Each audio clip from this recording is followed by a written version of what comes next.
your terms. In both cases, you're the winner.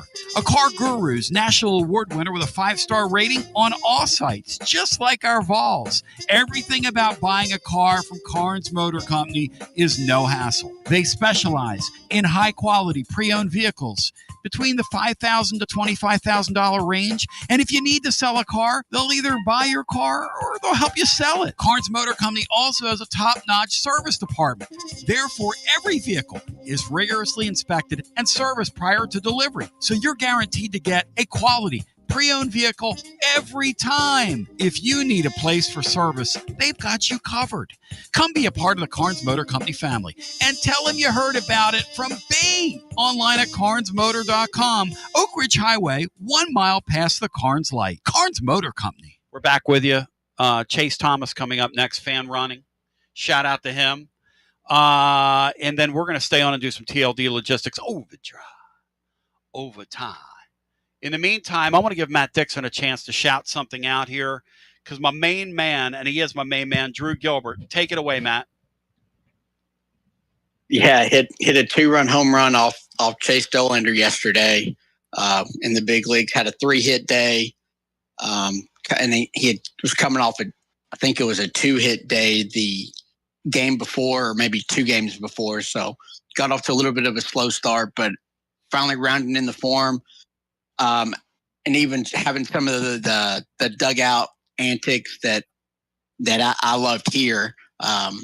So obviously feeling comfortable with the Giants, but he took Dolander deep yesterday, which some ball on ball crime, which we're probably going to start seeing a lot more of that in the big leagues. I hope he blows up. I hope the Mets regret it. I hope the Mets live to regret. I hope that kid becomes an all-star. That'd be an incredible story. The Mets never gave him a chance. Screw the New York Mets, man. Treating that ball legend that way, that's disgraceful. That's a disgrace. We're going to do some TLD Logistics Overdrive overtime. We love you. We appreciate you. The great Chase Thomas on the way next from a radio, folks. We love you. We appreciate you. G to the B to the O and take B-No. You're listening to FM 5.7 and AM 1340. WKGN Knoxville and W289CU Knoxville. Fan Run Radio.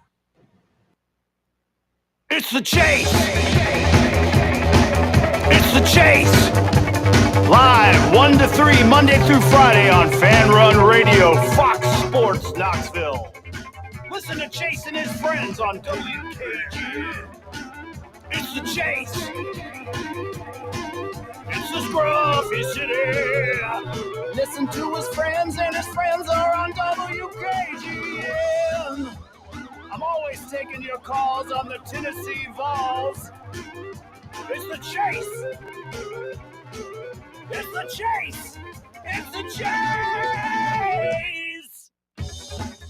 All right, Knoxville. The Chase is on here on Fan Run Sports Radio, Fox Sports Knoxville, 105.7 FM, 1340 AM, and always streaming for free on that Fan Run Radio app. My name is Chase Thomas, joined alongside Ryan Shepard of Rocky Top Insider, coming to you live from the White Claw Hard Seltzer Studios right here in beautiful but kind of stormy East Tennessee on this fine Tuesday afternoon. Ryan Shepard, good afternoon, my friend. How are you? I'm doing well. I'm doing better than our fellow friend of the show. Will be on here tomorrow, I assume. Ryan Sylvia. Car got booted on campus today. Booted? Yeah. Did he know that he was in danger of getting booted? No, he knew he had a lot of unpaid parking tickets, which I do as well. He did not believe they would boot him, though. They did. They did boot him. Caleb got booted too.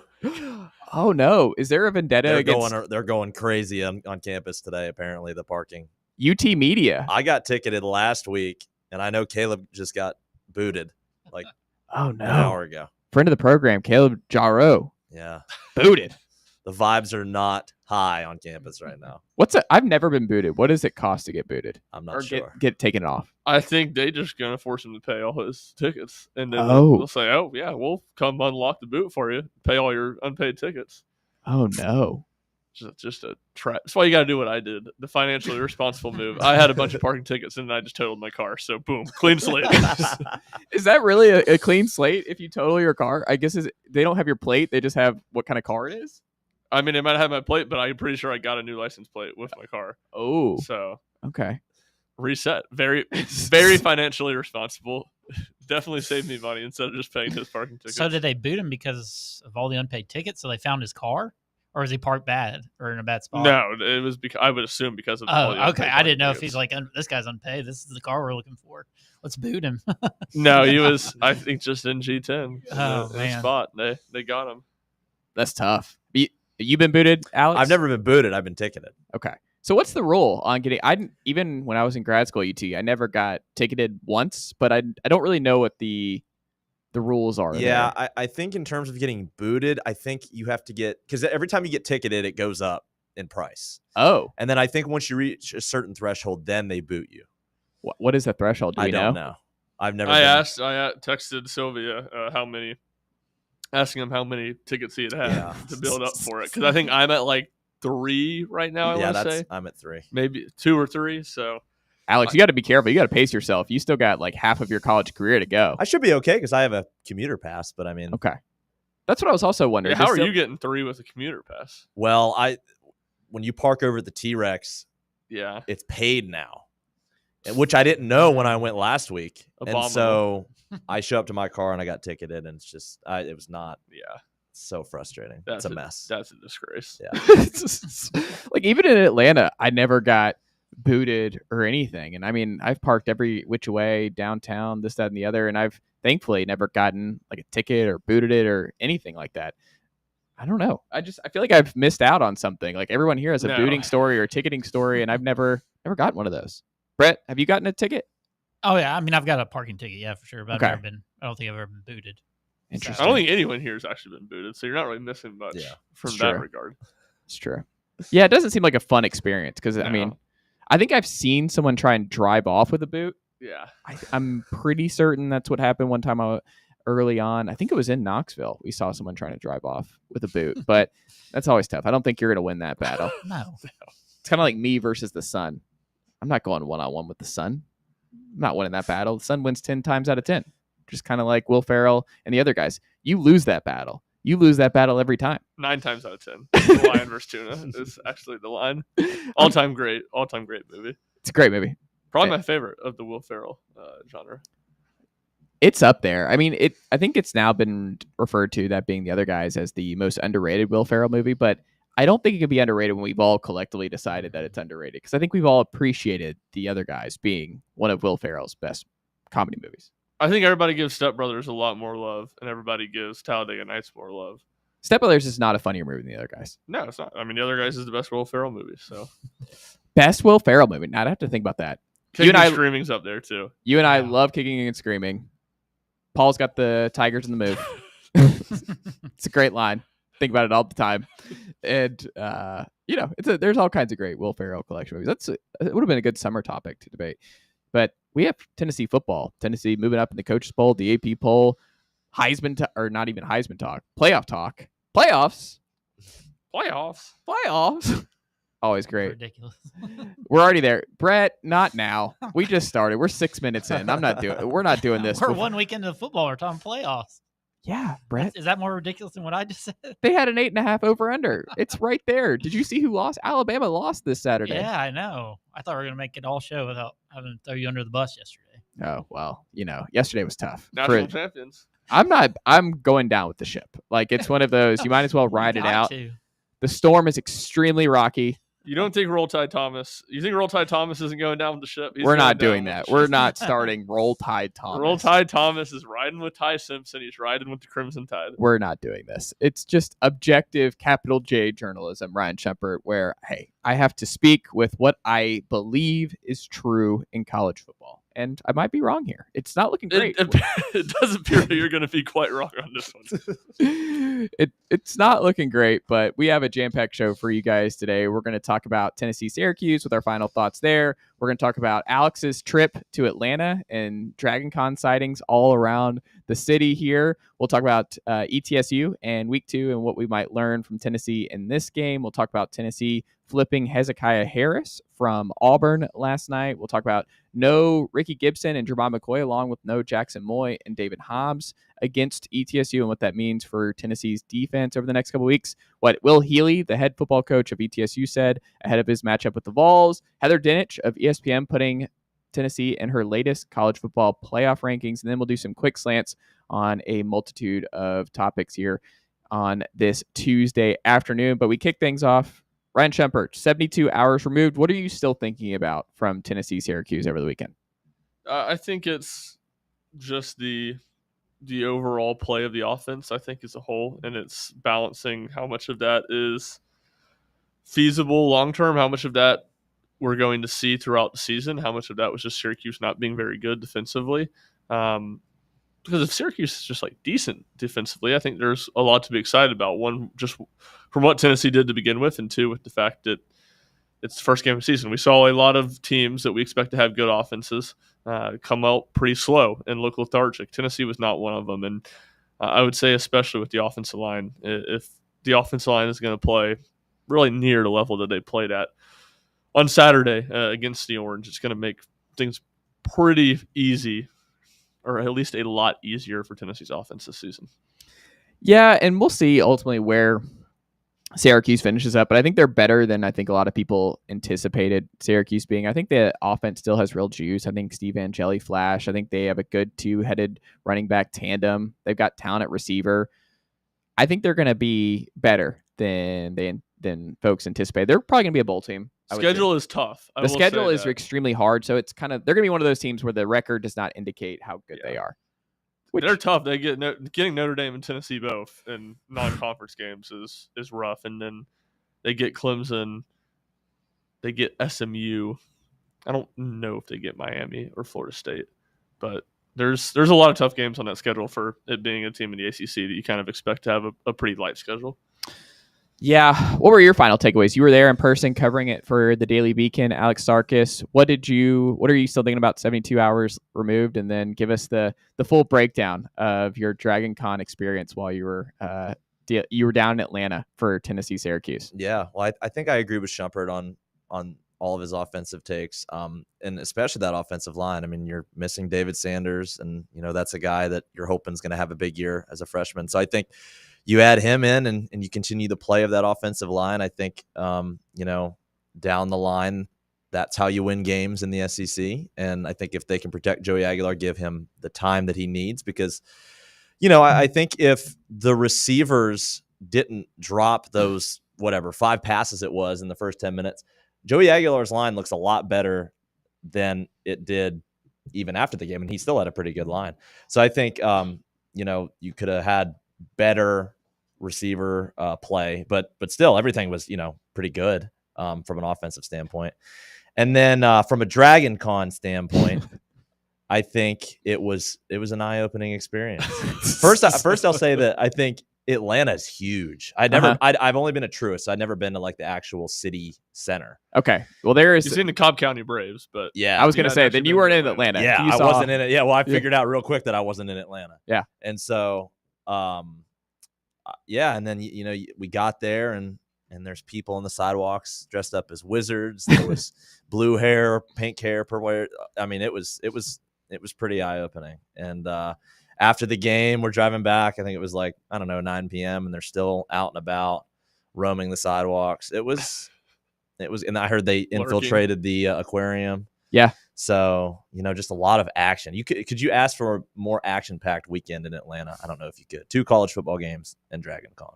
100%. And Dragon Con, I mean, they pack it out. As a native Atlanta, seeing a lot of folks. They come out in droves for Dragon Con. It's a big deal. It's impressive they're able to keep that momentum, because it's been a long time that they just have not lost any steam. It's just full steam ahead with Dragon Con. It's weird because it's the same thing in Pittsburgh. We have FurryCon, which is our that's our Dragon Con. So it's crazy how that stuff just keeps on going. It just keeps on going. There's a market for it. There is. There is a market. There is a market. And that Sunday game, it did not look like there was any juice. I don't know why. I think we talked about it as I guess maybe you can't play both those games in the Mercedes-Benz in the same day. But I don't know. That Sunday afternoon, you talk about no juice in the stadium. Syracuse or South Carolina, Virginia Tech, man, on a Sunday afternoon. It's a tough scene. Tough scene. Yeah, I mean, there wasn't a ton of juice in there for the Tennessee game either, though, if I'm being honest. Like, it was pretty empty. I mean, there were no Syracuse fans. I don't know where the Atlanta... So you saw none. Like, you didn't see anyone in Syracuse gear. I mean, I saw a couple, but very few. Just the Carmelo Anthony Atlanta Syracuse contingent that I was told about last week did not show up. They did not. But you know what I'd be curious about? They may have not shown up for that, but if they did Syracuse, Tennessee hoops at State Farm Arena, that I'd be more curious about now. Probably more feasible to get more Syracuse people there for that, but even then, it's not great. No, not great. So it's just, look, these non-conference games, neutral site non-conference games, you got to get rid of them. Yeah. They're awful. Shumpert, were you surprised that there was not as many Tennessee fans? I mean, there was still a good amount, but were you surprised the Tennessee side wasn't full all the way up? I thought there might be a little bit more Tennessee fans, but I also think to that point, like in the lower bowl on the Syracuse side, it was still mostly Tennessee fans. Most of Tennessee. Yeah, that's so. I did wonder how much of that was like the aspect, but I was asking somebody about it on Sunday, who said they had considered going to the game, and I was like, "Well, what was it to get in price?" And he was like, $60 before fees. I'm like, for how many people there? The fact that it was $60 before fees to get in is ridiculous. Yeah, it was just not you just knew Tennessee was going to win that football game, right? Like, I just don't think there was a lot of like, oh, maybe. And I do kind of wonder if you had the Kyle, but again, Syracuse last year, you didn't know that they were going to be a double-digit win team going in. So even if you open with this Syracuse team of last year, I don't think there'd be any juice because you wouldn't have expected Syracuse to have that kind of year. So I don't know. The main point is, hey, these neutral site games they have to stop. Yeah. They're just even with the money aspect, they're just no juice. Hopefully we don't play Georgia Tech at Mercedes-Benz. Feels like it's going to be there. I'm going to fight the good fight. It needs to be at Bobby Dodd. I hope it's at Bobby Dodd, but we shall see on that front. And you know who else did not make an appearance on Saturday afternoon? Who's that? Smokey. Smokey was not on the sideline. You're on top of it. I don't know when we're going to actually get answers on this, when we're going to get the real story on. We know where Ricky Gibson's not going to be on the football field. Can we get an update on Smokey? We know that Ricky Gibson's missing an extended period of time for Tennessee.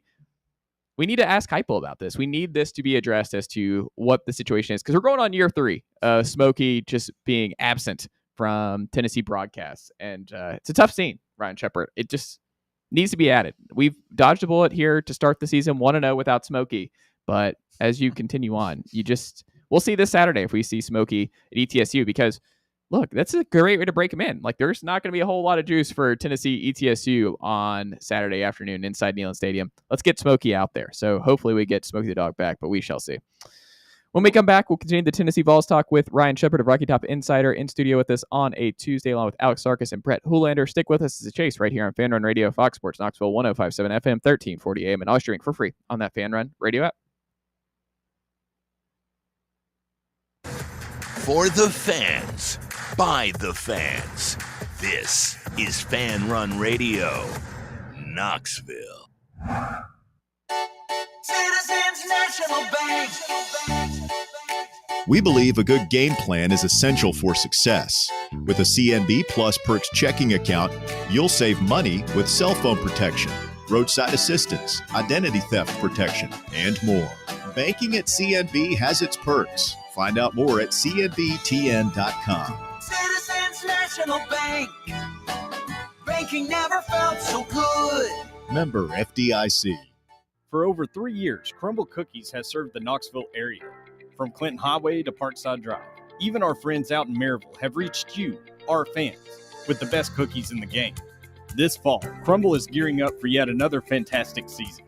Whether you're tailgating or looking for a pick-me-up after getting the kids from school, Crumble has you covered. Download the Crumble app to check out this week's rewards and features. And stop on by. Tell them Fan Run sent you, but don't miss the cookies. Yee-haw! I've been hooting and hollering ever since I started betting with the VIP Play app. VIP Play has more than 200 leagues, every bet type you can imagine, live betting and live hosts, all with 24/7 support from real live people when you need them. Start betting better with the VIP Play app today. Don't be a better, be a better with VIP Play today. Download VIP Play today or head to VIPPlayApp.com. Make sure you use the promo code FANRUN to take advantage of their welcome bonus and so they know that we sent you. Gambling problem? Call 1-800-8899-789. Must be 21 or older and located in Tennessee to bet. Ready to launch your career? Axle Logistics is a leading third-party logistics company where excellence is an energy. With an award-winning culture, Axle proves that positive outcomes come from a positive environment and a work hard, play hard mentality. At Axle, the drive for success is infectious. And with an uncapped commission structure, hard work isn't just noticed, it's rewarded. For those with big goals and even bigger dreams, Axle Logistics is the place to start your career. Have you ever found yourself wishing your clothes looked brand new again? Whether it's your favorite suit, that little black dress, or your comfy winter coat, Crown Cleaners can make it happen. From stubborn stains to delicate fabrics, the expert team at Crown Cleaners uses the latest cleaning technology to ensure your clothes come back looking and feeling fresh. Visit one of their 2 area locations, Kingston Pike on Bearden Hill or South North Shore Drive near Dunkin' Donuts. Online at crowncleaners.com. Crown Cleaners, a tradition of excellence.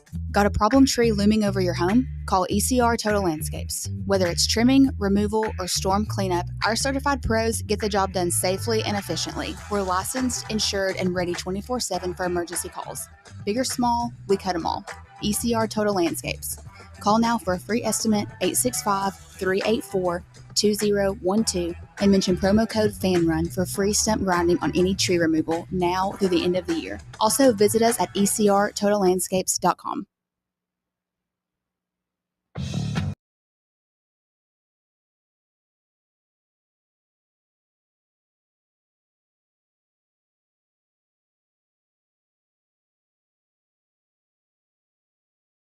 It's Chase right here on Fan Run Radio, Fox Sports Knoxville, 105.7 FM, 1340 AM, and always streaming for free on that Fan Run Radio app. Ryan Shepard, a Breaked Up Insider, Alex Sarkis, and Brett Hoolander in with us today on this fine Tuesday afternoon. Thank you for sticking with us here on day number 2 with Tony Basilio being right here on Fan Run Radio and Fox Sports Knoxville. You can hear him on our airways from 11 to 1 right before this show, along with the drive with Bob Baskerville making the jump over with Russell Smith and the Bear from 3 to 6 as well.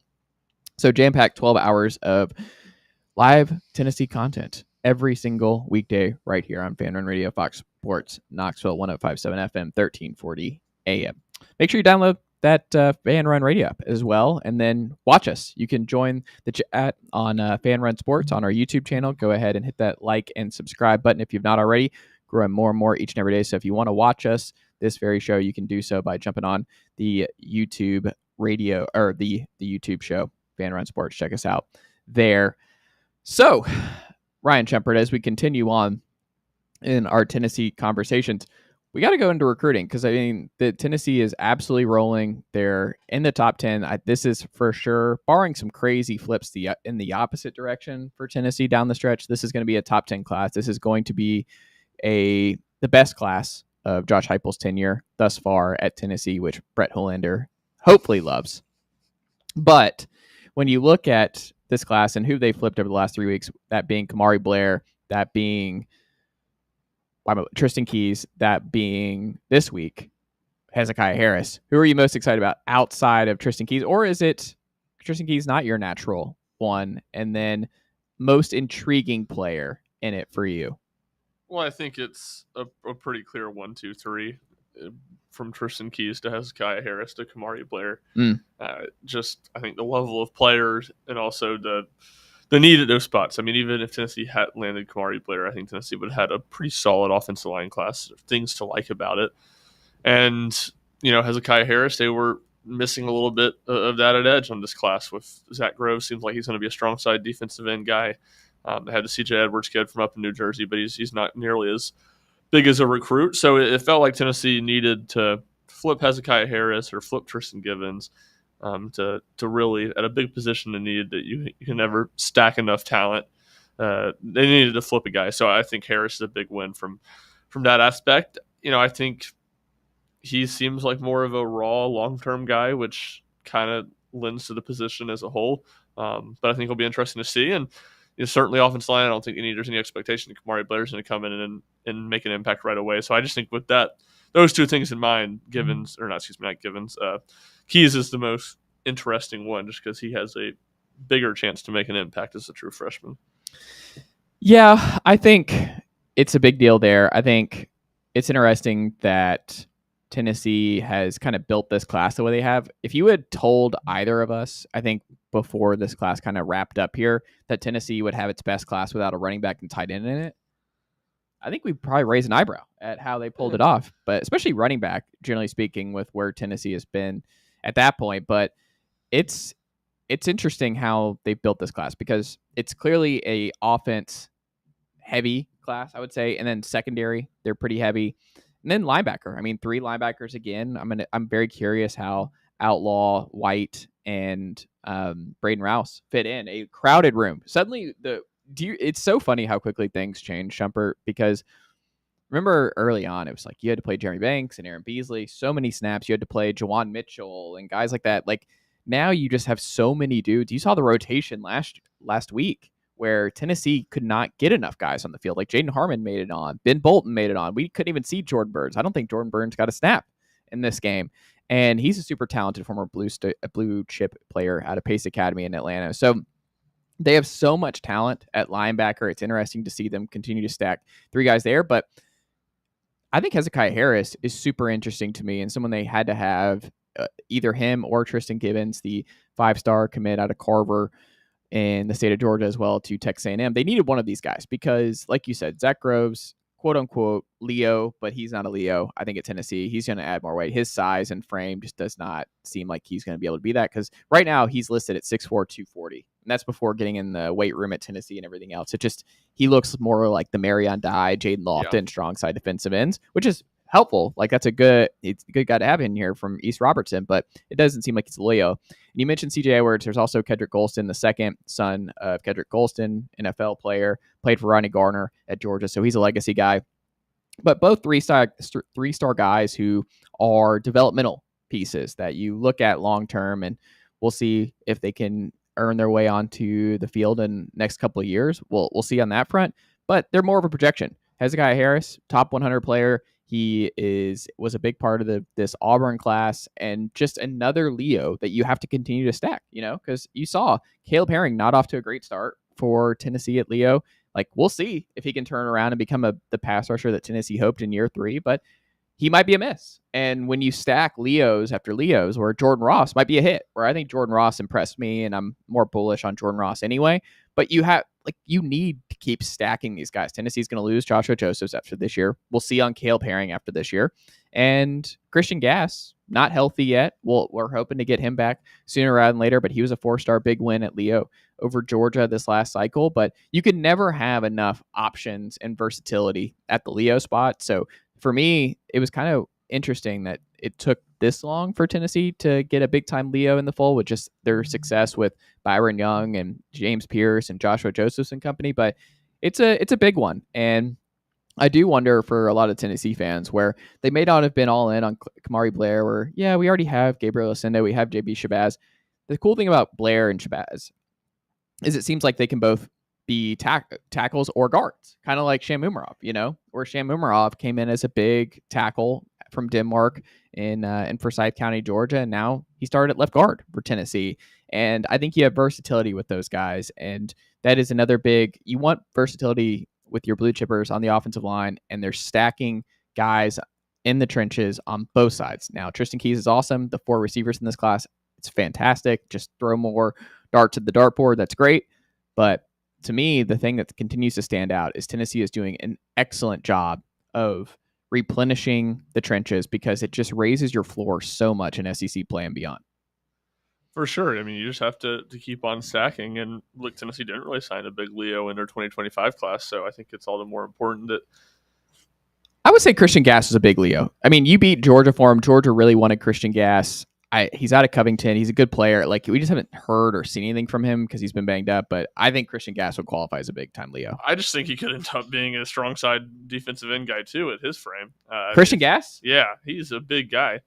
So, yeah, maybe so. And, I mean, I think he was recruited, at least, he was ranked as linebacker, so it didn't feel like as much as a Leo battle when they got him. But, yeah, they need to continue to add talent there. And, certainly everywhere on the offensive line, because especially offensive line, I feel like there's a lot more whiffs out there. And look, we'll see Bennett Warren, what he ends up doing in time. And I think, he could be competing for a starting spot in offensive line next year. But I don't know. You see the starting right tackle not starting in the opener in David Sanders, and for him to Bennett Warren to not even get a snap, and he was the guy faking the injury on the PAT attempt. That didn't seem like a great sign.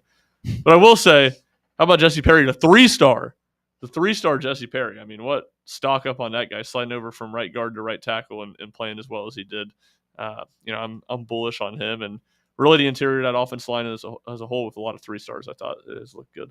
Yeah, and I think it's one of those where you heard like the buzz has gone both ways, right? Where sometimes you hear buzz about like this player's really having a great camp. He's looking like he's going to be a real help for us. And then it's a Chris Brazzell situation where Chris Brazzell got so much off-season summer buzz, and then it just last year, that is. Yeah, last year. And it did not work out that way. Jesse Perry got all kinds of spring and summer buzz for Tennessee on the interior. And it's like, hey, Jesse Perry's probably going to start for this team. Like Jesse Perry's going to be able to help them. He's ahead of schedule. Did Glenn Ellerby call him like the perfect player or something along those lines? Yeah, so it does everything the right way. Yeah, he does everything. Yeah, but so he could not speak more glowingly about him, and it worked out. Like Jesse Perry was really good in this game, and he had to be thrown at right tackle. In Tennessee, we've seen when they've had to move around the offensive line in the last couple of years, it's not been great. Like John Campbell to Dane Davis was really, really rough at right tackle this past year, and it kind of really limited what Tennessee was going to be able to do. Now you have versatility. Now you have Sham Umarov who can start at left guard or get you snaps there, and you're okay if you need to. If you need to move Jesse Barrett to right guard, that's okay. You know what you have in Sam Pendleton, where Sam Pendleton was huge for you, like at center, and that looks like a long-term answer with him having multiple years of eligibility. And you didn't have David Sanders, so you don't have to put a bunch of pressure on him. You can rotate David Sanders potentially, where you slide Jesse Perry over for some snaps at right tackle sometimes when David Sanders needs to blow, and you don't feel like there's a big drop off there, and you can kind of conserve David Sanders and work him in as a true freshman. So I just think if you're not super bullish on Tennessee's offensive line this year and going forward, I don't know what to tell you. I don't know what else Glenn Ellerby has to do, but I think they're in a really, really good spot, and the offensive line is going to be a strength of Tennessee this year and years to come, I think. Yeah, no, you're right. And I guess Jesse Perry's your favorite player because you love those guys that can go inside and out, right? That's what we got an argument about us at who was it? The Darius Gray. Darius Gray. You know, you like the guys that can play multiple positions, rotate, and it seemed seamless for him. I'm sure he worked at it a little bit too during the summer practices and all. But yeah, I mean, it's a good thing to have. And when the guy does go down, you have trust that these guys are going to step in and play their role. Pendleton is obviously missed for Notre Dame. You saw how bad their offensive line was. Yeah. There was a guy graded out as a 10, I think, the other night. I saw as well. I don't know if that was just pass pro or what, because they were getting whipped. But, yeah, I mean, it's so far so good. I mean, it's one game in, and, yeah, you got to be excited. The one thing I was going to ask is interior defensive lineman, do we just have like the one guy in next year's class right now? Is it Albert? Is he in Darion Albert? They have – no, because that seems like, we could be kind of thin there. Is that just something you don't look at in high school, or is that something more you go portal for those kind of guys? Well, Darrell Rivers from McEachern, he's a riser. He's someone who's also going to play on the interior. He's not an outside guy. But yeah, they only have two, but they also took several this cycle. Like this past, they took Isaiah Campbell, Ethan Utley. You're assuming Nathan Robinson and David Hobbs are back. You assume some of these guys could probably also move inside. Like it's not just going to be Leo guys. Like somebody's like, they're going to get bigger. Right. And it like maybe Jaden Lofton or Marion Dye is someone you think is going to be a strong side defensive end, but you move them inside. So I don't know. I think their last cycle was more interior defensive line heavy, but that's one where it wouldn't surprise me if they add another defensive tackle. Because I mean, they could definitely add one more for this class, but two is not bad. And I think they'll actually have to add a defensive tackle in the portal anyway, just with what they're going to lose with Moy and Eason. So you need some more veterans. So I think I'd probably add one anyway. But yeah, I mean, is that the only kind of area? Because running back, I think people are like, oh, are you just going to not take a running back this class after missing out on Hyder? But you got Morris here. Your big target is 2027, who you could argue is a better overall player and recruit than what Savion Hyder is from Baylor. So David Gabriel George, if you're in the Chattanooga area and you have an opportunity to go see Baylor play this fall, go check out DGG because he is He's the real deal. Yeah. And he's a junior at Baylor, and they're obviously a powerhouse over there in East Tennessee. But that's your number one target at 27. And if you land him, in-state kid, where it seems like that one's more realistic than Hyder, and you were in the final two, then you're okay. I mean, Peyton Lewis should be back for another year. Deshaun Bishop should be back for another year. And then you'll lose Star Thomas, but that's where Dwan Moore steps in, and that's where Justin Baker. You'll probably have to take another portal running back anyway. I think there's no way around that. Especially, you just saw Star Thomas is, I mean, he's a plug and play portal addition, and Tennessee's done really well at their evals in the guys they've actually brought in. Now, look, I will continue to bang the drum. They messed up at wide receiver in the portal, but everything else, like Wendell Moy, A+, Sam Pendleton, A+. You look at Colton Hood, A+. They did really well this cycle. Go for it, Alex. No, I was honestly surprised with Star Thomas. I mean, I think there was a run early in that first half. I think he broke off like a 20-yard run or something. Like, I was like, okay, here comes Star Thomas. And then obviously you hit on Hood and these guys. I mean, no, I was impressed definitely by Star Thomas, though. I think that was one of the other guys that I had one of the biggest impressions on. So Star's just great depth. It's fantastic. I mean, it couldn't be better depth. Yeah, and I've seen some people where it's like, should he be RB1? It's like, no. You want Peyton Lewis to continue to get more reps. Yeah. And Peyton looked really good in his drive where Peyton was a load to bring down. And Peyton has a combination where Peyton runs with power when he needs to, but Peyton has speed, where Bishop does not have the speed. No. Love Deshaun Bishop, but man, like the speed's not really there. But I do love, like, Deshaun Bishop went to the school of saying the right things, where he was talking about like basically why he was asked about not wearing gloves this week, and it's just because he's like all about ball, and it helps him catch the ball better. And at the end of the day, like, and I'm paraphrasing here, but it's like, just, hey man, if it doesn't help me become a better on the field, then I don't need it. It's not about looks. It's about you how I play. Surprised by the way we ran the ball, though, right? No. Like the way those guys ran, you anticipated that, coming out of the game. Like, I think the D line's a bigger question coming out of the game, not just the injury part. The fact that they kind of ran the ball on you, like Willis, is that his name? Yep. 20 carries, 90 yards. You don't like that, obviously with some of the teams you have on your schedule. So, I mean, I don't think the run game was all that surprising. Even Star Thomas, he showed potential at Duke. I mean, he was an every down back for them. So kind of expected those three guys to play well and run hard, and we saw glimpses of it last year. So I think talking point is more of the D line coming out of the weekend. Yeah, I think with the running backs, it was just interesting to see what the rotation would be. Yeah. And if it would truly be separated, and 24 snaps for Deshaun Bishop, 24 snaps for Star Thomas, 20 snaps for Peyton Lewis. So it's pretty, what you want. Yeah, pretty dead even. And yeah. Defensive line, no, you're right. And it kind of goes back to what I was saying even before some of these guys got injured, where it's like Bryson Eason and Jackson Moy are good players. If I feel good about those guys on the field when they're playing 20 to 30 snaps a game, I think they can make a big impact and be consistently good in the run. Well, all of a sudden you're asking them to play 60 snaps. Yes. Bryson Eason, after Moy goes down, Hobbs is already down. And it's like, all right, he's not nearly as good. This isn't a first team all SEC guy. Dominic Bailey and Bryson Eason both played significantly more snaps in that game than they did in any other game last season. And it's kind of the same thing with Nathan Robinson. Like, what he showed me, I'm like, man, if they just have to ask Nathan Robinson to play 25 snaps a game, I think he's going to be in good shape. But where they're at the injury right now, it's like, if Nathan Robinson can, stay healthy, which that's kind of been a knock on him. He gets banged up twice in this game. If he can stay healthy, they might even play 40, 45 snaps. And that's just a big difference for a guy who has not played a lot of football. So if they can get healthy, I think I feel solid about defensive tackle, because Robinson, I think, was better than what I expected from any of those fourth guys behind Hobbs, Moy, and Eason. But Hobbs is sidelined right now. Moy is sidelined right now. You're asking a lot of dudes that are solid players to play a ton of snaps, and then some guys that have really proven nothing to help you out in too deep as well. And that's the one miss, I think, in the portal, of guys they brought in, was Shell. Yeah. Like, that should have been, because they were in play for, what was the kid? He's transferred a couple different places, LSU, Kentucky, I feel like. What was his name? Was it Slater or something off the top of my head?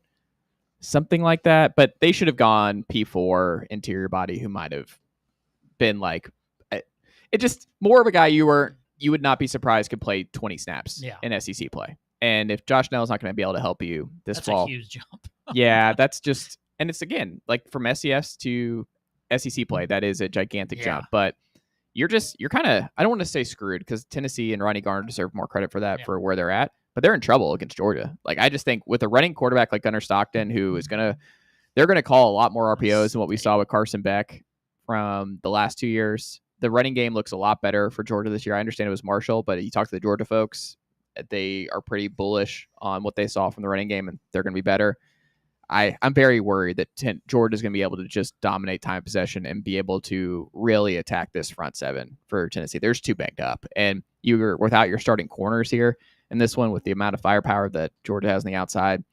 I don't like that recipe right now, but we still have 2 weeks to get to that. Stone 2616 on our YouTube chat asked, do you think we see all three quarterbacks Saturday, Ryan Shumpert? Yes, I think we do. I'm curious what exactly that looks like. When do they go away from Aguilar? And how do they handle the second half? In a lot of these games in the past, second half, it's take the foot off the pedal, run a lot of clock between plays. Was it the Kent State game last year? I mean, they ran like 3 drives in the second half. So I think where Aguilar's at, it's not a situation where, to me, you'd want to just pull him at halftime. I'd like to see him get a drive or two in the second half too, as well, I guess I should say. And then what is the rotation? Are you just going to get 1 drive for each guy? I think you'd ideally like to get 2 drives for each guy, but some of that probably just depends on what the game looks like and how many snaps you want to get Aguilar even in a game that should be well in hand at halftime. When we come back, we'll continue the Tennessee conversation on injuries. Bigger issue between Gibson and Dramad being out for the next couple weeks and Jackson Moy and David Hobbs not being available. Where is the bigger issue for Tennessee's defense over the next few weeks? Stick with us. It's The Chase right here on Fan Run Radio, Fox Sports Knoxville, 105.7 FM, 1340 AM, and always stream for free on that Fan Run Radio app. Check out our new and improved website at fanrunradio.com. Hey, Vols fans, Cody Brown here. I grew up right here in Tennessee and know what it means when someone says, I've got your back. That's why you can trust Farm Bureau Insurance of Tennessee. Whether it's your home, your vehicle, your family's future, or the business you built from the ground up, we will show up for all of your insurance needs. We are Tennesseans who understand what matters, which is doing right by you. Insurance is not all about just paperwork and policies, but it's about the people we insure every day. So if you want insurance that hits home, give me a call at 865-992-3871. Go Vols. North Knox Siding and Windows is a complete exterior home improvement company that can help you with all your home exterior needs. If your home needs new siding, windows, doors, gutters, handrails, a deck, or a new roof, then give my friends at North Knox Siding and Windows a call at 865-689-0505. You can also visit their showroom at 5618 North Broadway. Locally owned and operated and proudly serving all of Knoxville and the surrounding areas, North Knox Siding and Windows. Online at northknoxsidingandwindows.com. Blackford Veterinary Surgery Referral specializes in surgeries not regularly performed by your pet's general veterinarian. They're currently accepting referrals from vets all across the country.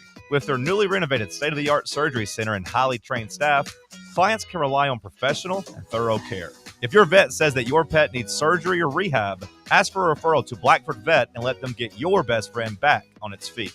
Located conveniently in West Knoxville. For more information, visit blackfordvetsurgery.com. Got a flat tire? Strange noise under the hood? Don't stress. Roll into Matlock Tire and Auto Service. From oil changes and brake repairs to brand new tires, Matlock's certified techs do it all.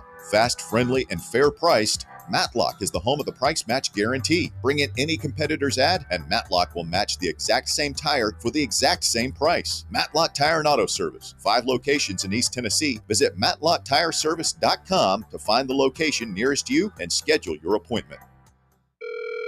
Hello, is Tina there? Who's this? Yeah, this is Vince from the hit reality show Wives Don't Tell. Tina applied for our show to confess that her husband won't go to the doctor to get his erectile dysfunction checked. She said she's ready for a guy that can bring the heat. All right, what the is going on? You know you're talking to her husband right now? Tina! Well, she wrote the application that her man's performance is questionable. She's basically married to a coffee table. She also said, we live within driving distance to Men's Pro Knoxville, but he's too scared to get a blood test. Oh my, she is done. She is so done. Got you, Mike. It's nephew Tommy. Ain't no reality show. It's a prank. Men's Pro Knoxville is the real deal, fellas. Local experts, test results in minutes. Call 865-544-8220 or hit men'spro-knoxville.com before your lady books a new co-star. Men's Pro Knoxville, making it happen.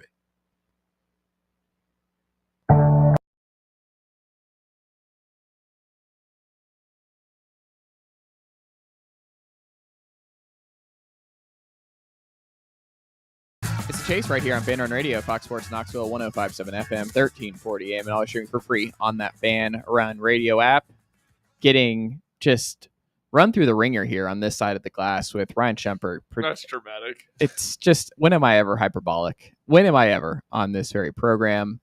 Dramatic, the least bit dramatic, Ryan Shumpert. But going after me again for the dog dad status, we're talking about Khaleesi the dog and my carpal tunnel and dealing with that. And Khaleesi has this great thing where Khaleesi knows how to, she goes limp when she doesn't want to move. Like, and she's 40 pounds. So she's like, no, I'm not going anywhere. And it seems like it'd be a lot easier to handle, but it's really not.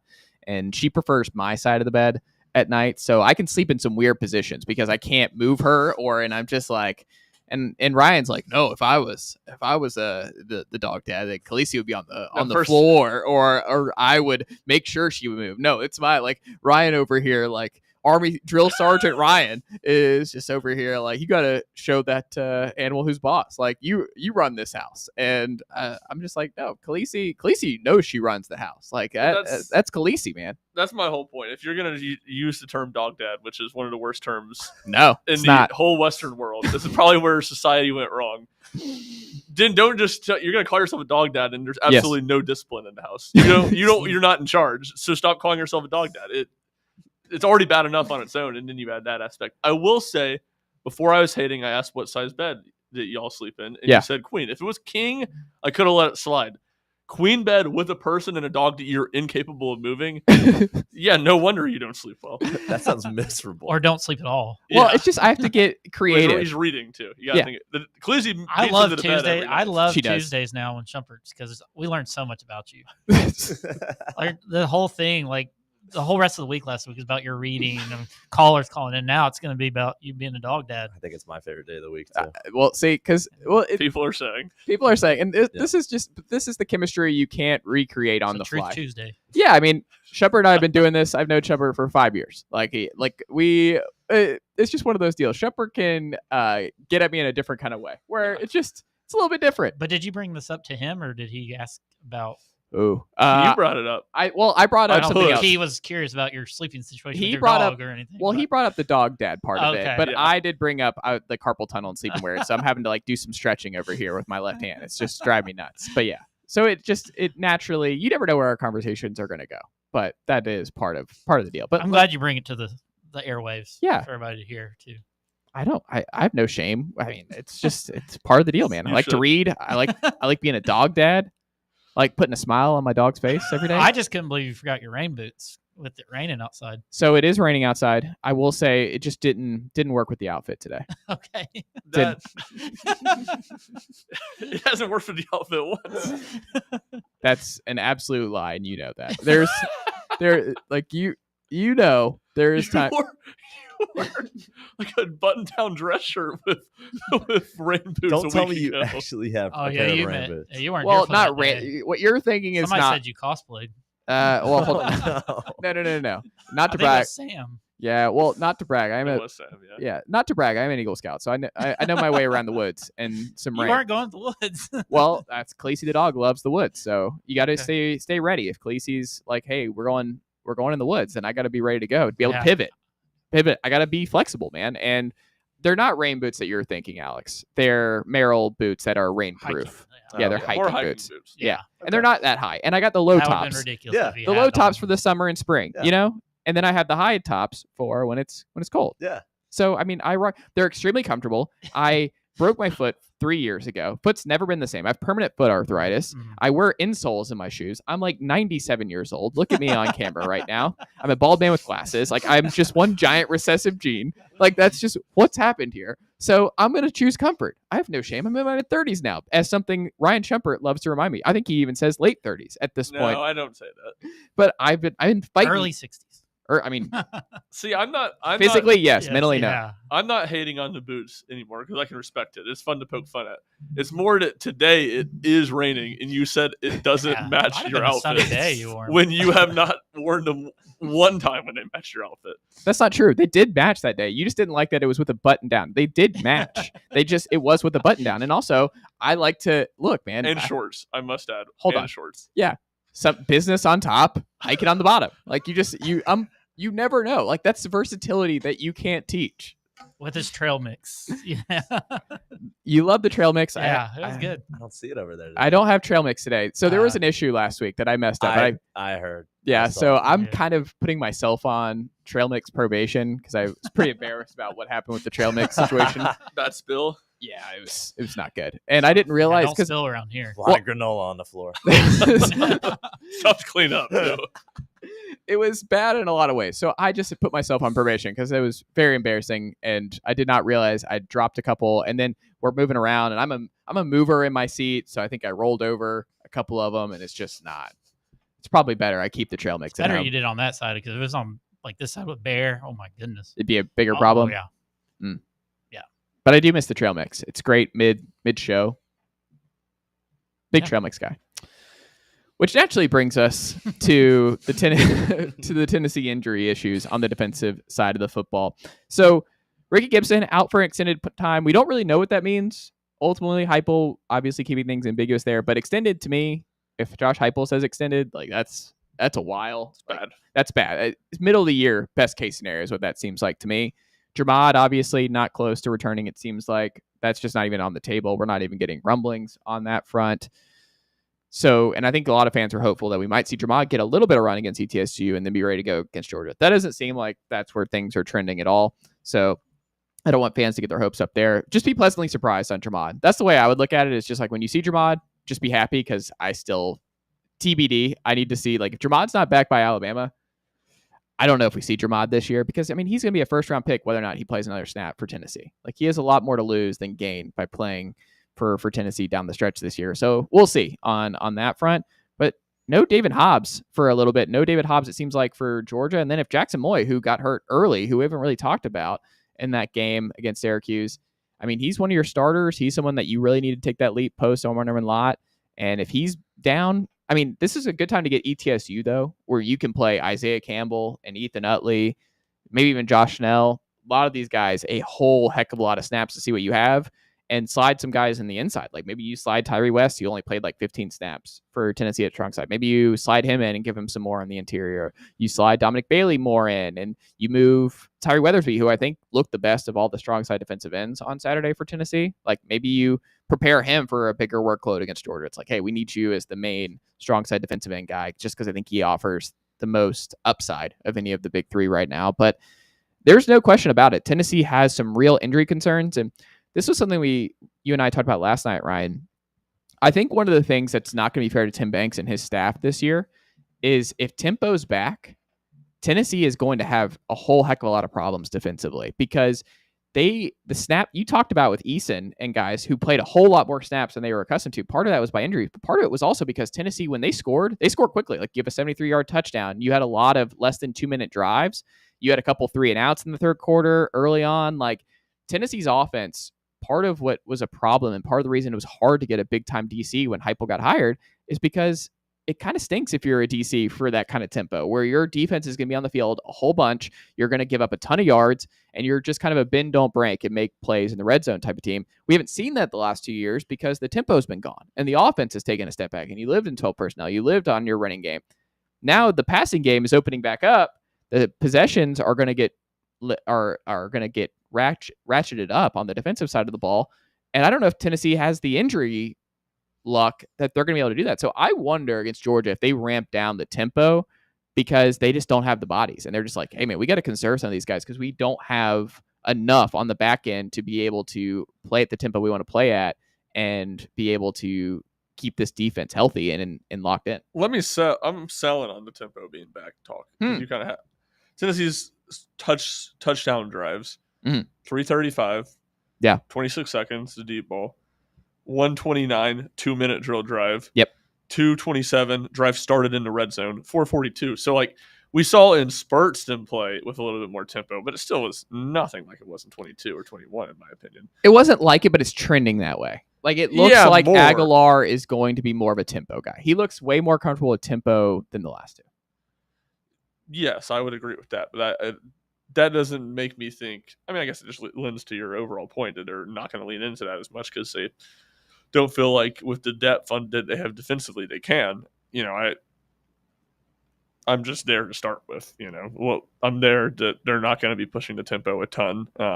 Just because we saw it in small spurts in the first game of the season, to me doesn't mean we're going to see it consistently. So, yeah, I agree. And I mean, the bad injury luck thing, and look, you would go on reverse side and say Tennessee was pretty fortunate on the injury side last year. Tennessee already had more injuries to significant defensive players than they did a season ago. I mean, Keenan Peely was injured, had a big injury. Besides that, a couple guys just banged up here or there. It's 4 guys right now. Four key players right now that are sidelined for Tennessee. Well, you mentioned the scoring plays. Here's the other part that is important to mention because it's the non-scoring play. So the first drive, 2 minutes and 14 seconds, they kick the field goal. The 12-play 85-yard drive, that was their longest in the first half, 3 minutes and 35 seconds. Fumbled, 7 plays, 49. That was a minute 47. That third drive for Tennessee in the first quarter. Yeah, or a 30-yard line when they fumbled. Right, but I'm saying, and then the defense has to go back out. And then in the second quarter, Tennessee has 2 plays, 75 yards, 25 seconds for that first drive. Second drive, 3 plays, 8 yards, a minute 19. Final offensive series in the first half, 6 plays, 75 yards, and a minute 34. So overall, Tennessee's offense was not on the field really at all in the first half outside of that 12-play drive. So, I mean, the defense was on the field a whole bunch. That's what it felt like. You have a defense touchdown. That leads to that a lot. Right. I'm just saying, like, Tennessee does not have... It's going to be interesting to see how Heupel and Banks manage this because they do not have the injury luck that they have had the last couple of years on defense, to your point, that they're going to be able to play at the tempo that Heupel, I'm sure, and the staff wants to play at, or they're going to have to make some concessions on defense where I don't know what it looks like. I think, obviously, you saw, Alex, that they are blitzing a whole lot more. Spillman and Aaron Carter at the linebacker spot, 2 sacks for them. That was huge. But I just think to help Ty Redmond, who it seems like is, I don't know, the Boo Carter thing, I'm still pessimistic that he's just going to be in. Whether or not I agree with it or not, it seems like he's still working his way back in. Without Gibson, I mean, you're going to put a true freshman back there, and we'll see on that front. They're going to have to keep blitzing. I think this team's going to have to be more. They're just going to have to be aggressive because that's just too much stress on a back end. It looked really good, and Colton Hood looked great, but that's still, I don't know. I think Tennessee is going to have to keep that in the back of their mind, and they're going to give it bigger plays than they've given up the last couple of years. No, I totally agree with you. And, I think we saw some obviously great things from Ty Redmond this past week, but, like you said, there's going to be growing pains there, still a true freshman. Same with Colton Hood. He's a younger guy, and, he played very well, but this was a tough question for me because we've seen some good play from your DBs, from the DBs who are taking McCoy and Ricky's spots. But I think the DBs are going to be the bigger issue here because I think you can supplement D-line better than you can supplement secondary on this team. If Colton Hood gets hurt, Chump, you're in amazing trouble. But that's where I would say, tell me what team in the country can lose their top 3 corners and be fine. That's true. I'm just saying where you're at now, you have to be protective. If they lose Bryson Eason, they're in unbelievable trouble on the defensive line. It's tough. I think they're already. I think they're in bigger issue at defensive tackle. Right it now. was so close. Like it is close. I think it goes back and forth for me. Like it really depends on the game. And this is the starting point for Tennessee's defense is always defending the run. Like that's what they've been good at. Even from 21 and 22, when they were a pretty bad defense, they were at least solid at defending the run. And I think that's what they want to do more than anything else. So, yeah, I'm with you on the blitzing. Like, I just think it's going to be aggressive. Look, Spillman and Carter were not very good dropping into coverage in this game. Tennessee's zone defense was pretty bad. I think they're going to need to be, in pass rush situations, aggressive, blitzing the passer, and letting their corners, even though they're young, they are talented. And I think you're just going to live with them playing on an island a little bit. I think Georgia's going to tear them apart either way. I just think it's going to be... It's a bad matchup. It's not good. We thought we were catching Georgia at the right time, getting him in week 3. I'm now looking at it. It's like actually the worst time. Yeah. Because they're just so banged up right now that I just think what Georgia looks like, especially with Gunner being less of a pocket guy, more of a willing runner, they're looking at the injury issues right now of Tennessee on their front 4, and they're you can only say you're going to for sure get Hobbs and Moy back. You have no idea now on Gibson and McCoy. I mean, Hobbs would be a stunner if he's playing against Georgia. Well, I'm just saying, like, for the season. Yeah. Like, you're probably going to get those 2 guys back. You don't know about McCoy. You don't know about Gibson. It's definitely way more like what is Gibson's injury? Like we he was like holding his wrist forearm when it happened, but I don't. That's all we I haven't have. been like told. tackling and all. I mean, It was like he got injured on the play, the 4th and 10 that Syracuse hit on their first touchdown drive. That was the play he got injured on. Hey, it could be worse. We could be getting no depth charts at all, like North Carolina dropped last night. Hey, at least their team looked good. There were some great tweets last night. North Could Carolina. you imagine how badly they would have gotten beat if they'd given the media a depth chart and how detrimental that would have been to their cause? How is that still allowed? Yeah, that's crazy. Like, why are we not finding teams for this? Like, at what Belichick point? probably didn't know how to do it. Like, you should be, and also the injury part. Like, Jordan. why are we not getting legitimately injury updates on like, here's what happened? Because the NCAA has no grounds to do that. But I mean, why wouldn't Sankey, the SEC commissioner, be like, this is a requirement? Well, he does. There's an injury report every week. Do you have an SEC game now? Oh, so I guess we will get some. But it doesn't tell you what the actual injury. It doesn't tell you what the actual injury is. It just tells you. It says upper body. It's like hockey, Yeah. It's lower body, upper body. I just don't see the. Okay. Yeah. No, I agree. We're just not going to win this battle. It's a losing battle, losing proposition.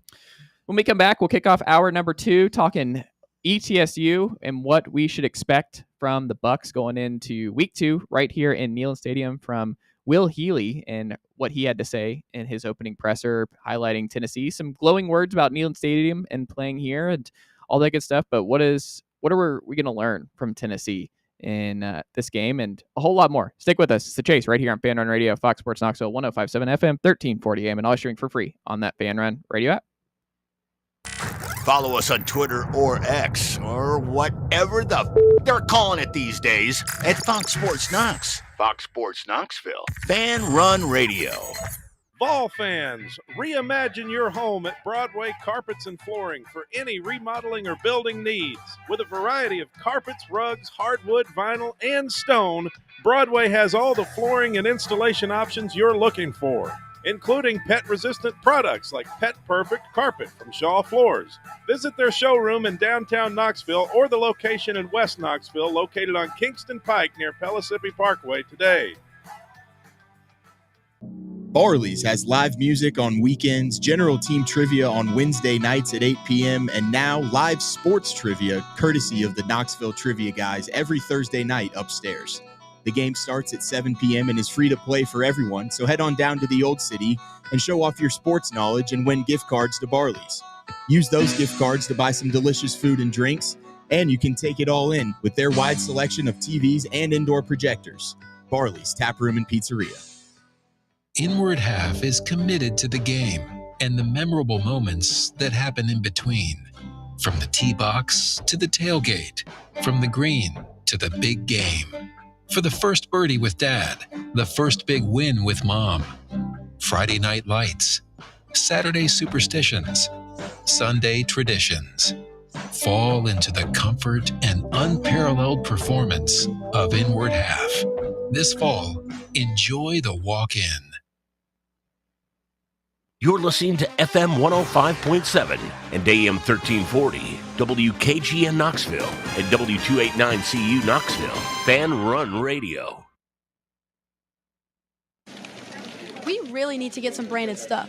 Shirts, hats, promo items, something professional. I mean, we could just find a website and order a bunch of it ourselves. You could, but you're taking a big risk. You don't know the quality, the fit, the timeline. It's a roll of the dice. Yeah, I guess. But isn't that how everyone does it now? Not the ones who actually care about how their brand looks. Look, if we're putting our name on it, it needs to be done right. We need SM Athletics. SM Athletics? Yeah, they specialize in working with businesses like ours. Apparel, hats, promo gear, but real, customized stuff. They actually care if it turns out right. Probably a lot better than getting stuck with 100 t-shirts with crooked logos. Exactly. Plus, they'll walk you through everything. Sizing, colors, material, so it matches the image we're trying to build. Makes sense. What's the name again? SM Athletics. Trust me, if you want to look like a real company, not a flea market stand, this is the move. If you're serious about your brand, work with people who are serious about getting it right. SM Athletics. Attention service members and veterans. Introducing the Griffin Law Firm, your trusted ally in military legal matters. From court martials to benefit claims, at Griffin Law, your mission is their mission. Here's VFL Marshall Griffin. As a veteran and retired military attorney, I've successfully defended lifelong benefits and helped preserve professional futures. So I know that when you hire a military justice lawyer, you maximize your chance to get relief. With my unique experience, I can advocate for you because there's no military matter that's too big or too small. Let us help you make these critical decisions that could affect the rest of your life. Remain silent. Request counsel. Call Griffin Law. For a free consultation, call 888-707-4282. That's 888-707-4282. Or just visit griffinlawdefense.com.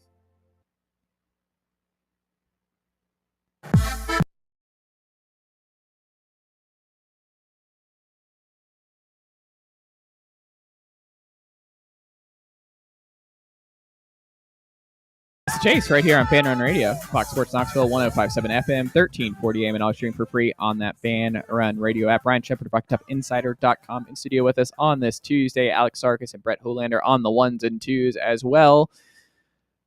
Most interesting thing that Will Healy, head football coach of ETSU, said ahead of the matchup against the Vols for you was what, Ryan Shepard? I think this sort of ties into something he said in the preseason too, which what he said in the preseason was, we want to be the banner program for playing two quarterbacks, which is very interesting. And they're going to continue to do that, is what he said in his press conference this week with Cade McNamara, the Iowa transfer, and Jacoby Griswold, the North Carolina transfer. So just a really, really unique situation there with those two. So I think that was, to me, it. I mean, he talked fondly he's a Chattanooga kid. He talked fondly about Tennessee and Neyland Stadium, and I thought some of his stuff about watching. He faced Joey Aguilar last year when he was at Appalachian State. So some of that stuff was interesting, but nothing overly crazy. I just think that whole situation with ETSU having two FBS starting quarterback transfers has just been fascinating to me ever since I learned it. So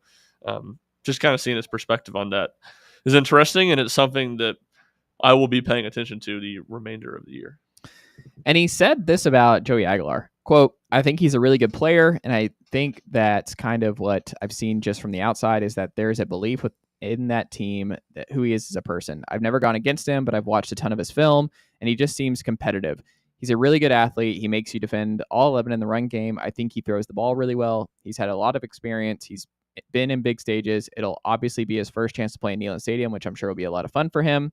But it seems to me like there's kind of a confidence and a belief within that program that he's the guy. So glowing remarks from him, and as a coach and watching the film, he knows better than the four of us. And if he's seeing that on film, and that makes you feel good if you're a Tennessee fan. That's kind of what we talked about, Alex, was just the most maybe impressive part of what we've seen from Aguilar through 1 week is that the dude does not get rattled. Like if he has a bad fumble, it kind of reminded me, it's not the same stakes as Hendon Hooker when he fumbled in the RPO with Jabari Small against Alabama, where he completely wiped it from his brain. Like previous Tennessee quarterbacks might have let that sit with him. We're like, oh man, I messed that up. Now Alabama's got the lead. Like I just cost our team our upset whenever Bama, this and the other. He just wiped it and goes right down and has a touchdown scoring drive. I feel like that's how Aguilar is wired, where he has that RPO fumble. He's like, it is what it is. Like if he throws some picks this year, he's just going to completely wipe it. And he's like, I'm going to take that chance again. Like I'm going to keep believing myself. And he's just very calm, cool, calm, collected, and just not really phased. And that's part of being 24. And I don't think it's a coincidence that he and Hendon Hooker were 24 when they're really rolling at Tennessee, right? No, I totally agree with you. And this weekend was the first time that I'd been around Joey Aguilar. And I think his post game comments were just, and you could sense that he has that composure about him. I think that was one of the big things that I took away, was just the composure, like you said, that he has. And yeah, I mean, he didn't really, in terms of on the field stuff, he got bailed on an early ball that probably shouldn't have thrown on that deep pass interference call. It might have been the first or second drive of the game. But he didn't really put any balls that I saw into any real harm. I mean, especially for a guy that, last year turned the ball over a whole lot. And I think that was something that was notable to me. But yeah, I mean, his post-game comments, it's just that confidence. And I think they said in the locker room this year, they had a phrase that they wouldn't share to the media, but it's kind of the attitude that they've had all year. And I think Joey Aguilar is somebody who really encapsulates that. I don't think he cares what other people think. And I think that's something that's going to really help down the line. I think even more than like the fumble, Tennessee has 2 touchdowns called back for penalties in this game. And Joey Aguilar, makes good plays. The first one on that first drive of the second half, quick pass to Braylon Staley to get some yards back and get into more third and manageable. And then design quarterback run goes for the first down. He throws the touchdown to Star Thomas a few plays later. And then, I thought it was one of his kind of similar to Star Thomas, one of his better plays of the day, the touchdown pass to Chris Brazel in the end zone on kind of sort of a broken RPO play and a legal man downfield. So that gets taken off the board and throws a nice touchdown 2 plays later to Miles Kitselman. So definitely doesn't seem overly rattled, just kind of calm and I think assured in himself. Brett, who are you excited to see get more run against ETSU on Saturday? I think one of the young wide receivers we didn't see, Travis Smith or Darius Jackson, some of those guys. I want to see what we have behind some of these other guys. With the lack of depth, I'm excited to see these young guys. Brain's been talked about a lot. Like to see him. I don't think Ethan Davis covered himself some glory in his time out there. So I think there's plays to be had. So I kind of looking at more of the skill position guys that I think could help this team down the road. I think it's one of those guys. Yeah, I look at, Ryan, you made this point yesterday on the pod was, hey, like Tennessee threw the ball more through the air, but it was also, they were still in 12 personnel a lot. Like Ethan Davis was on the field for a bunch of snaps and was great blocking. Like he had some pancakes in that. So Ethan Davis has definitely made the leap there on the blocking front.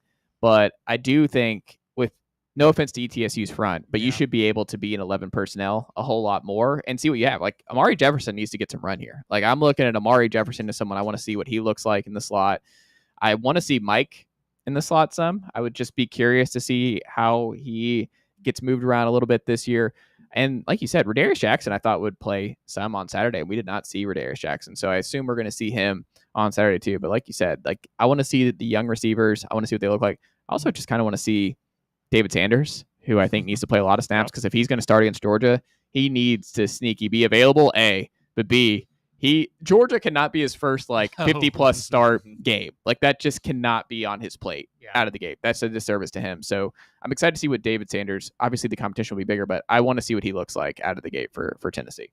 Yeah, I agree. I think he's one of those guys for sure. And, it's kind of to your point, can you really learn anything against ETSU? The only thing you can really learn is bad things. So you're not going to crown David Sanders for a good game, but you want to see him not have a whole lot of issues out there and look comfortable in what Tennessee's doing. And certainly, and I don't really worry about this, but not being overwhelmed by anything ETSU can throw at him. So that one's for sure. Yeah, I'm with you, Brett, with Travis Smith and Rodarius Jackson. I want to see those guys get a good bit of run. And then, I just want to see Tyra Edmond out there for a full game. He's another guy that needs a bunch of snaps and see how he handles success in week 1. He had a good week. It's always something you hear coaches talk about is how are young guys going to handle success. And there's going to be ups and downs for him this season if he's going to play as much as we think he's going to have to. So I'm curious to see how he bounces back and can perform against an opponent that is far inferior in week 2.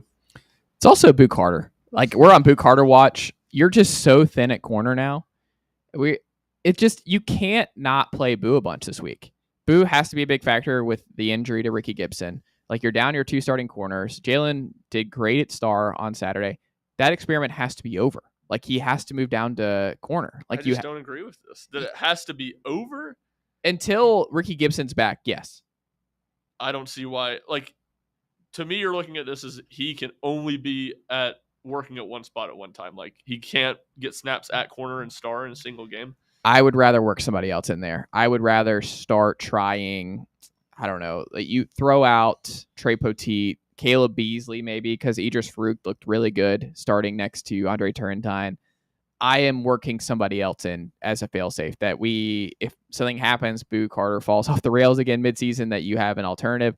Jalen McMurray is more valuable to you at corner. And I just think you have to move him down, and you have a starter already at star. And if he's on the team and he's getting some snaps like he did this past weekend, he should be playing I understand this weekend a little bit more because Ricky Gibson was ready. The punt return stuff was insane. Like that was absolutely egregious that we had Dwayne. Just didn't hurt them at all. It doesn't matter, but it's about the process, not the results. Like the process was ridiculous. That you threw Braylon Staley out there, that you threw DeJuan Morris out there as a true freshman in that spot, and he like fair caught a ball like 10 yards away from anybody who was like he should have returned that one. And if Boo's there, he's taken that.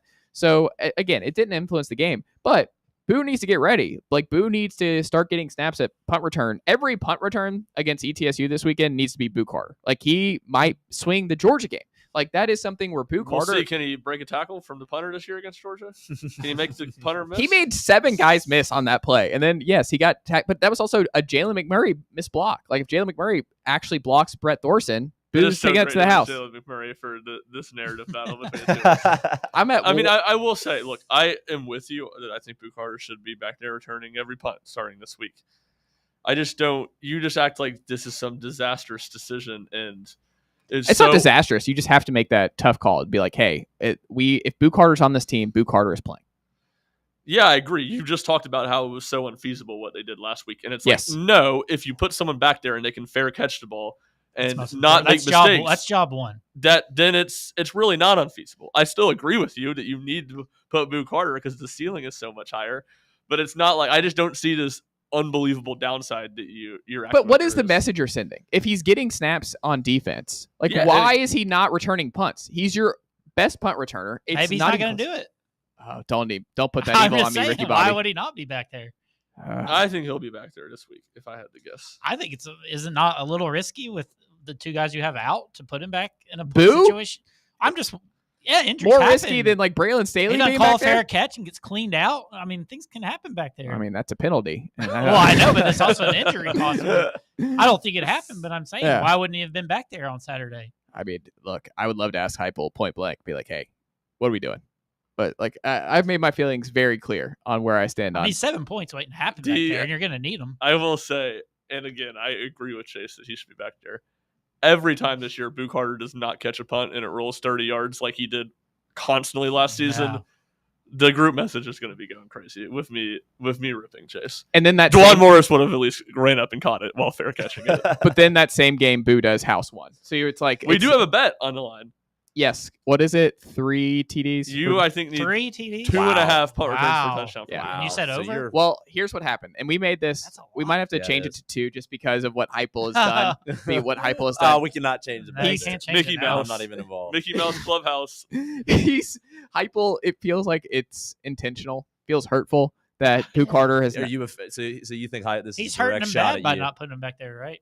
That's his real punishment. I mean, honestly, that's way more fun than playing star, like being a big-time punt returner. You think he needs a kick return, too? No, it's a different skill set. Kick return needs to be just running backs. Like, you need to have straight line speed. Like, I mean, we don't ever return one anyway. No, we don't. So even if it's inside the field of play. Yeah, I mean, for kick return, this is a different skill set. Punt return, you have to be able to make that first guy miss. And there's only 2 guys on Tennessee who has that ability. It's Boo Carter and Mike Matthews. That's it. Like, those are the only 2 who have that twitch, that wiggle, who can make the first guy miss and do something with it. So if you want to put Mike back there, because of where you're at receiver wise, I would like Braylon makes less sense to me than Mike because Mike actually has that ability. Mike can make that. Braylon Staley doesn't have that ability? Yeah, he's not that kind of guy. He's more of a straight line speed kind of the guy too. I would Chase has grinded the tape. Yeah, I just watch him. He has more Jalen Hyatt in him than he does Boo Carter and Mike Matthews. Boo Carter, Mike Matthews are side to side twitching it like it's just different. You saw Braylon on hit. I mean, he was a speed that was a great Jalen Hyatt type touchdown against Syracuse on Saturday. Like I think he's not it's not an apples to apples situation, but I would say Staley is a lot closer to Jalen Hyatt, and Boo Carter and Mike Matthews are closer to like Velus Jones types. Yeah, I mean I generally agree with that they have more wiggle than Braylon Staley does. I just haven't seen Braylon Staley in enough opportunities to be like he doesn't have wiggle. He can't make that first guy miss. It's not his game. When we come back, we'll continue the Tennessee conversation if Ryan allows it on his show sometimes. It's we make that joke. It's the Ryan Shumpert Show right here on The Chase, 105.7 FM, 1340 AM, and always streaming for free on that Fan Run radio app. The flagship station for Tennessee fans. This is Fan Run Radio. Attention service members and veterans. Introducing the Griffin Law Firm, your trusted ally in military legal matters. From court martials to benefit claims, at Griffin Law, your mission is their mission. Here's VFL Marshall Griffin. As a veteran and retired military attorney, I've successfully defended lifelong benefits and helped preserve professional futures. So I know that when you hire a military justice lawyer, you maximize your chance to get relief. With my unique experience, I can advocate for you because there's no military matter that's too big or too small. Let us help you make these critical decisions that could affect the rest of your life. Remain silent. Request counsel. Call Griffin Law. For a free consultation, call 888-707-4282. That's 888-707-4282. Or just visit griffinlawdefense.com. Hey Knoxville, Surfside iced tea and vodka made with real brewed tea is only 100 calories, 2 grams of sugar with no bubbles and no troubles. That's right, zero carbonation, so it's easy to sip and enjoy. Headed to a game day or party at a friend's house? Bring an iced tea or lemonade variety pack from Surfside or try their green tea and new raspberry tea vodka. Find the can with the sunset stripes this season. Surfside iced tea and vodka, sold at bars, restaurants, and stores near you. Surfside iced tea and vodka, sunshine in a can. Must be 21 or older. Enjoy responsibly. Hi, I'm Bo Cregner with the Cregner Group at Realty Executives. You know, the real estate market, like all other markets impacted by the economy, is changing all the time. And it's never been more important to be personally represented by a trusted real estate specialist. I can't emphasize enough how important it is when selling or buying to be individually represented. Call me today for a free consultation. My number is 865-742-1035, and my website is bonowshouses.com. Hello, is Tina there? Who's this? Yeah, this is Vince from the hit reality show Wives Don't Tell. Tina applied for our show to confess that her husband won't go to the doctor to get his erectile dysfunction checked. She said she's ready for a guy that can bring the heat. All right, what the hell is going on? You know you're talking to her husband right now? Tina! Well, she wrote the application that her man's performance is questionable. She's basically married to a coffee table. She also said, we live within driving distance to Men's Pro Knoxville, but he's too scared to get a blood test. Oh my, she is done. She is so done. Gotcha, Mike. It's nephew Tommy. Ain't no reality show. It's a prank. Men's Pro Knoxville is the real deal, fellas. Local experts, test results in minutes. Call 865-544-8220 or hit menspronknoxville.com before your lady books a new co-star. Men's Pro Knoxville, making it happen.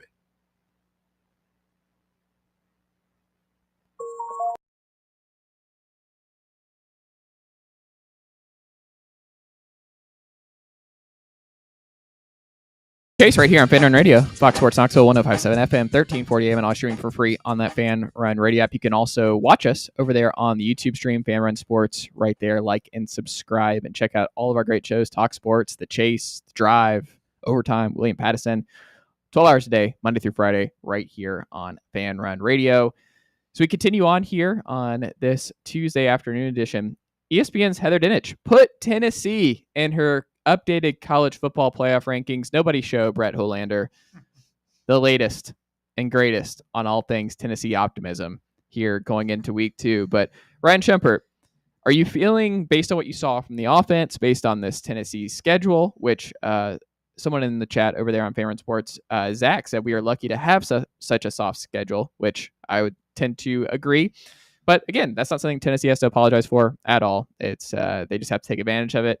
I mean, I don't think it's ludicrous to still have Tennessee in the playoff field just because of who they got in the schedule. And I mean, Oklahoma looks okay, but they still have to come here. Arkansas comes here. You should be okay on the road at Mississippi State. Like Georgia, we'll see in 2 weeks. The timing's not great. But again, Florida, where are they at injury-wise? What if they're like Napier is fired in the middle of the year? Because poor Billy Napier with going to LSU and Miami this first month of the season. Right. And that's tough. And it's just, hey, Tennessee just has to win one of those coin flip games. They haven't won yet, and they're back in the playoffs. So it's not crazy. I still would not predict it, but I think it's reasonable based on Alabama going down and them being on the outside looking in that, hey, Tennessee's got a realistic shot. If the SEC gets 4 teams in, I think an undefeated Tennessee right now, and with where their schedule is at, I think it's fair to put them in until they prove otherwise. Yeah, I agree. I don't think it's crazy by any means. I think so much of it is we just have one data point. Is Florida State legit good? And all of a sudden that Alabama loss doesn't look as bad. Is Chase hopes and believes, and or is It's not hopes and believes. That is that's bad job by you. That is not what I hope and believe. That's what you told me. I never said that. This is just a pure fabrication and not what I said. I said believes. We'll take hopes. Hopes is up for debate, but believes is believes is fair. Hopes. Come on, son.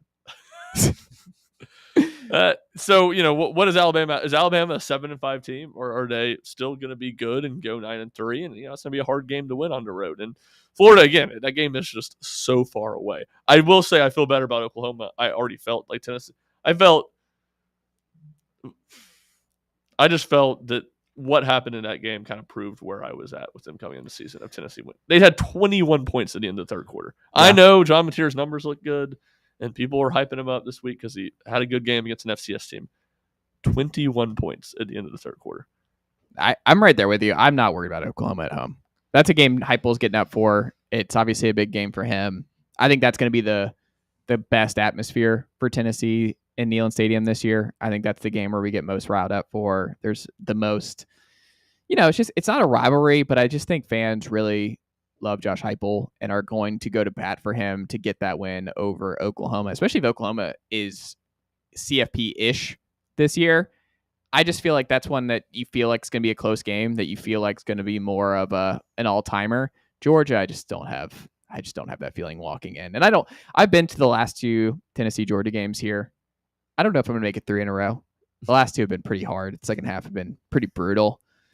I've also gotten really cold. Like, that's been the other part. So this one won't be a cold endeavor if I'm inside Neyland for this game. So maybe I do have less of a, do I need to freeze off? Because as everyone knows, here on Tuesdays with Chase those and boots, Ryan, you'll be fine. Those, well, you're an Eagle Scout. This is not. What are you complaining about? Complaining about the cold as an Eagle Scout. Well, hold on. That's got to be one of your tests. What is the test? How do I hit? You got to get a badge, right? You got to stay in the cold badge. Yeah, what are we talking about? I don't know. The Boy Scouts. What does that even mean? I don't know. They probably have somewhere you got to go out below 32 degrees. Can you make a fire? I think that's probably illegal. Like, I don't think you just send kids out together, there and you're just on your own. Such a Mickey Mouse organization. Scouts used to be great. No, they send them out in minus 10 degrees and say survive for a week. Yeah, like what do you think this is? Can you build a fire inside Neyland Stadium? At somebody's tailgate, they're freezing. Chase, help us out.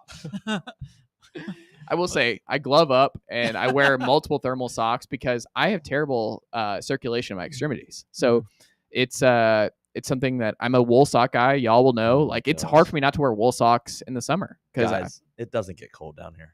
100%. That's a pure fallacy, Alex Sarkis. That's not get cold. You know where he's from. There's different levels to the cold, and also it's proven that if you grow up in a cold area, like the cold is more livable. Yeah, and you're used to it. Yeah, and I grew up playing hockey, so I was literally cold all of the time. Okay, it's not cold here. Can I say it's cold? It's what this is. It's kind of like when people, for what cold complainers are in Knoxville, for Alex is what I do. What the reaction I have when people in Knoxville complain about traffic. As an Atlanta resident and being from Atlanta, is that when I hear people here complain about it, I'm like, you guys have no idea. Yeah. You have no idea what it's like to go 2 miles in 2 hours on just a normal Thursday afternoon in this. Like, you had a minor inconvenience. You were not in traffic. You were born in the darkness. We were merely adopted. It's like Batman Begins. Yeah, there's just nothing like it. Like, I shouldn't say that. Los Angeles is the closest thing. Los Angeles and Atlanta are both just. I feel like LA is definitely worse than Atlanta. Depends on the time and day. I would say LA as a whole, but I would probably agree. But they're in the same ballpark. Knoxville's not in that ballpark. Knoxville is fine. Like, you just had some minor inconveniences. You had a minor delay. It's not the same. I will say it's gotten worse since I moved here, though. Like, in the 5 years since I've been in Knoxville as a permanent resident, I've noticed there is more slowdowns than there used to be. I think it's horrible. Me personally. Horrible. Coming from a city, I think Knoxville traffic's awful. Interesting. I really do.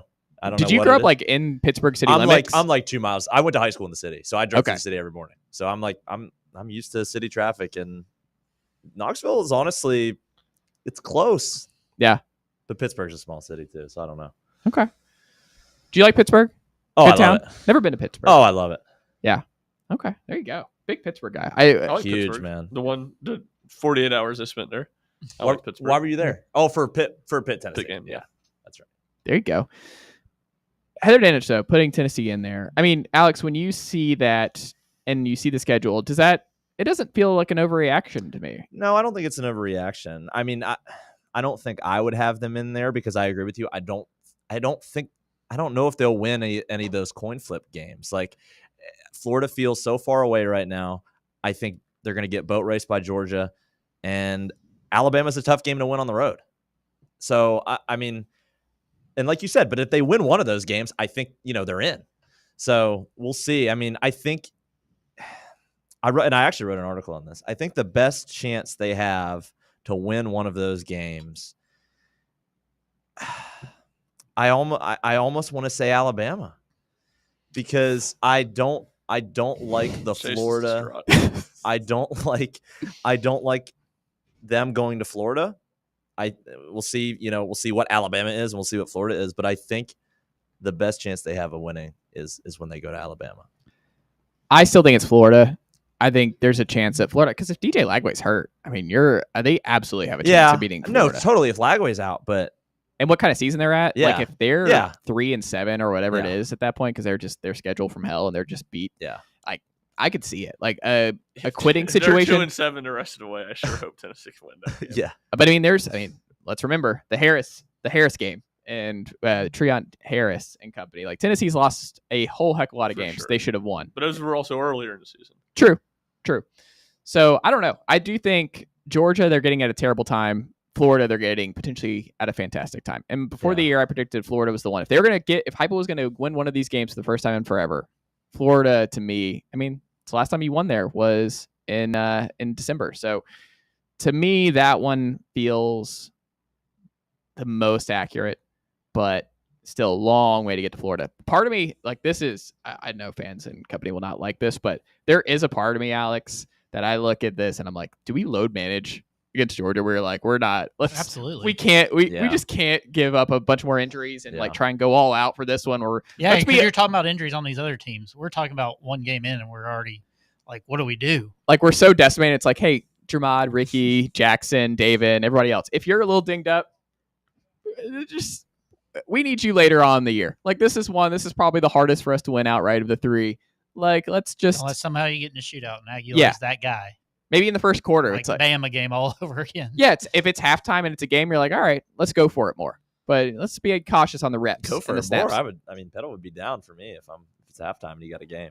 Yeah, I don't know. I know that a lot of fans aren't going to like. I mean, I just kind of wonder if we see more of that anyway in the sport as you continue to expand the postseason and teams, the roster shrink and you have less walk-ons, less bodies as a whole. Like, we see it in NBA, we've seen it in Major League Baseball, we see it in the NFL. Like, load management is just everywhere. And does that come into college football? I think it's a lot more feasible when you're Texas or Ohio State of the world, which again is such a great example this past weekend of why the expanded playoff sucks. That game meant nothing. Texas will still make the playoff with these. They lost that game. They look terrible. Those teams that are that good, I think, can afford to do load management. Yeah. I think it's a little bit tougher for Tennessee. Like, I don't necessarily disagree with what you're saying, but when you're talking about you got to pull an upset in one of three games and not lose another game the rest of the way to make the playoffs. And one of those three games is at home. Even though I'm with you, I do think that's the least likely win. It's just hard for me to be like, you can just afford to punt on that game and load manage your players that are banged What's the up. new rule the committee came out with for the college playoff now, like the quality loss or whatever and all this other stuff? I mean, it almost means more than our win against Syracuse. Yeah. Like, if you don't get blown out by Georgia, you one-score game, or Bama and Florida. Like, I just feel like that's why I hate the playoff. I feel like you got to at least beat somebody on your schedule or earn a playoff berth. And I just think there's so many teams that are going to be bunched up with you that are going to have more wins than you, even if you're at 9-3.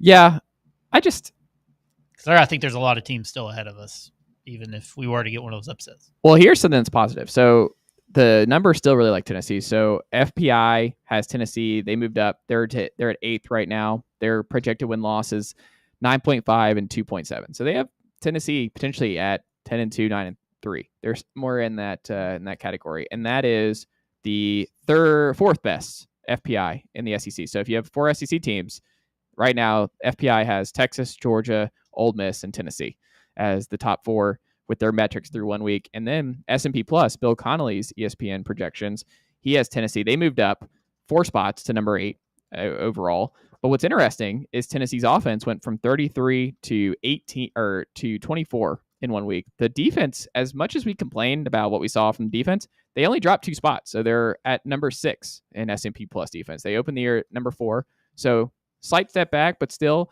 in that 6th. The big jump was Tennessee basically going up 10 spots with what that offense is. And if that offense can get a little bit better, where you can get somewhere in the teens, like Tennessee's offense in S&P Plus is somewhere like 18, and the defense is somewhere in the back end of the top 10. That's a really, really good football team. How many points do you think the offense needs to score throughout SEC play to feel comfortable with like these wins? I think Tennessee. Because I mean, the defense is going to give up more than they did last year. It feels like, right? Like, so your offense needs to score more. I think they're going. Like, I don't think you can go get shut out in like 3 games like you did last year. Yeah, I don't worry about most of these games. I mean, I do think they're going to have to score at Mississippi State. I think they're going to have to score. Kentucky's offense is pretty horrible. You feel like you got to score points, right? Yes, Arkansas is one sneaky where you're banged up. That's one I think Tennessee's really got to get right. Secondary, yeah. Petrino's looking at that with their running game and Taylor Green, and then like I'm not saying I'm predicting Arkansas to beat Tennessee, but I said all year that is going to be a game. Not even a slip up. Just last year, Ryan can attest. I called Tennessee Arkansas till the week of the game. Okay, well, till the week of the game, you're saying Vol fan syndrome. You're gonna be fine in this one. People are just too battered Vol fans. This is going to be an easy win. But he was saying in the offseason that was a much more losable game than people were saying. Yeah. So I'll give him his credit there. I did kind of wince the week of. And I think part of it is like sometimes like I have this belief, but then because I'm an alum and because I went to Tennessee, like I talk myself back into it. Like even though weeks and months I've had this thought, and then it's like game week, I'm like, Vol's got this. You could go both ways on that though. Yeah. I struggle with it. It's hard. Yeah. You're on the roller coaster a little bit, which is what makes it fun. Look, I'm still reeling from Brett thinking there's a cold merit badge where he's just like, I don't know. I feel like there's got to be. I mean, they're just tossing kids outside by yourself. I mean, I feel like they're just tossing kids outside. They're like, let's see how you can handle -10. And if you handle it well, here's a merit badge. Well, there's an That's basically how Boy Scouts work, right? Yeah. It's unbelievable stuff from Brett Holander over here. Just unbelievable stuff. This could be a weekly game. How does Brett think this thing works? And see what his prediction is. It'd be fun. When we come back, we'll put a bow on this Tuesday edition of The Chase. We'll do some quick slants and some off-topic around Knoxville discussions. Stick with us as a Chase right here on Fan Run Radio, Fox Sports Knoxville, 105.7 FM, 1340 AM, and always streaming for free on that Fan Run Radio app. Congratulations. You found sports radio that doesn't suck. This is Fan Run Radio, Knoxville.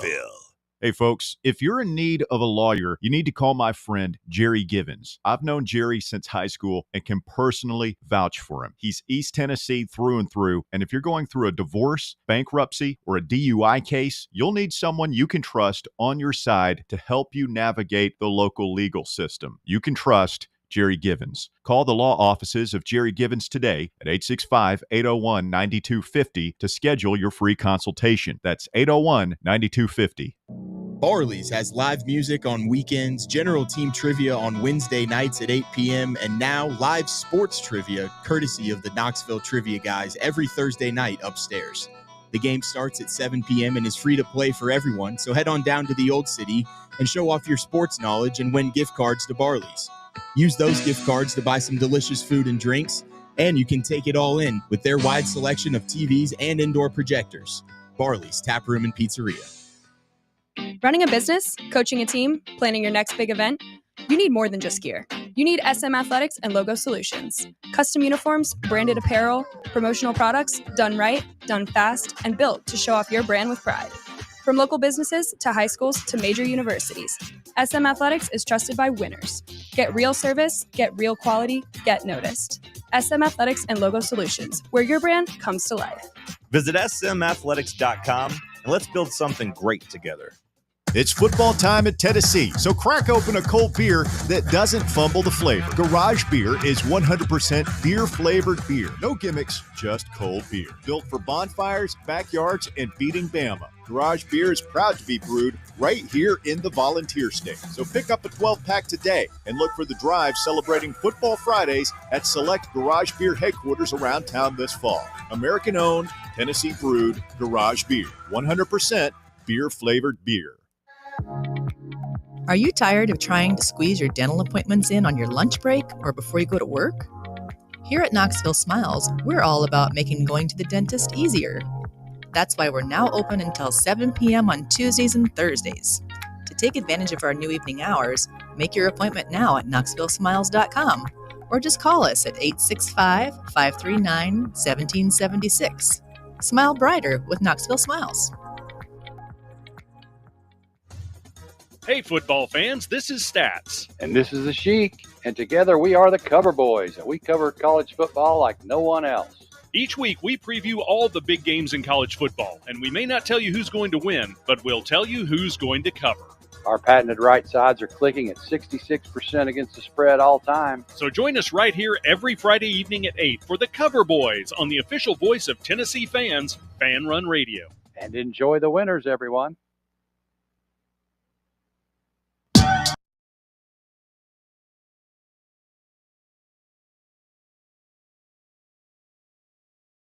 It's the Chase right here on Fan Run Radio, Fox Sports Knoxville, 105.7 FM, 1340 AM, and always streaming for free on that Fan Run Radio app. The Drive with Russell Smith, Bob Baskerville, and the Bear coming up here at 3. Tony Basilio right before us, Monday through Friday as well, from 11 to 1. Hope you guys are enjoying having Tony Basilio and the Tony Basilio Monday through Friday, 11 a.m. to 1 p.m. And then we've got some quick slants here. As much as I would love to continue on the conversation of what Brett Holander thinks is a merit badge and Boy Scouts of America, we do have to move forward just a little bit, as fun as it might be, because I do want to continue to pick Brett's brain here, because we're learning a lot. It's a learning Tuesday for me in a lot of regards, just because of Shump being here, but we also learn a lot about Brett and what he thinks they do. Sorry, I didn't know. I mean, I know you didn't know. Like, that much is clear, Brett. You tossed out, like, they're throwing 13-year-olds out there, like, good luck. I don't know how old you get to be when being an Eagle Scout. I mean, I feel like it's different ages, right? Yeah. Depends on how motivated you are. Because, I mean, you have to check a lot of boxes, and you have to... Takes time. Like camping out in the cold for you do have to do a certain amount of camp outs. You have to do that. Well, that's what I was going for. I mean, you get a badge for going out there. And you're required in the winter, or can you do it many seasons? It's a good question. It sounds like Brett might be right. So I will tell you, and then we'll dive into our quick slants here. So there was a camp out, but when you get older, so part of it was like I started being able to drive. So I was 16. So I was driving, and I would sometimes drive myself to camp outs, which I'm surprised they allow you to do, but I did that, and it was a cold one. I think it was like November, and it was pretty frosty, pretty icy the next morning. And my brother was on this camp out with us, and my dad loves telling the story, but I woke up early. I was freezing, and it was Saturday morning, just really cold. And I was like, I have a car with gas and great heat. I don't really need to do this to myself. Like I don't really need to brave the elements like that. So I went and I got my brother, and we went and sat in my car, listened to sports talk radio Saturday morning, like prepping for a day of college football. And we just sat in the nice car, toasty. And then there was like a knock on the window at some point in the morning. And it was my scoutmaster being like, "What are you doing?" And it's like, wow. I'm being resourceful. So you're sorry for being resourceful. Quite literally a Mickey Mouse Eagle Scout. Look, it was a resource that I had that I felt like, hey, why lose a finger when I can just hey, you won't see me going camping. Have you been camping? Resources. I feel like I have a faint memory of doing it once when I was young. My mom and her family were campers. My dad, not a camper. Okay. You don't strike me as a camper. No, I'm not a camper.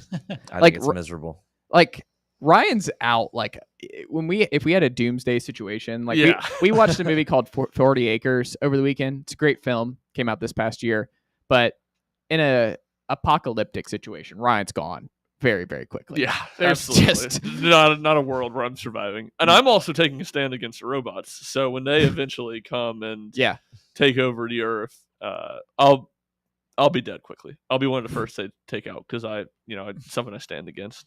Interesting. Brett, I feel like could be okay. Doing what? In an apocalyptic situation. Yeah, I think I'd be all right. How long are you talking here? I mean, what do I have?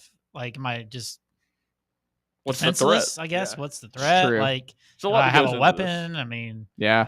Because I could hide for a little bit. I mean, yeah.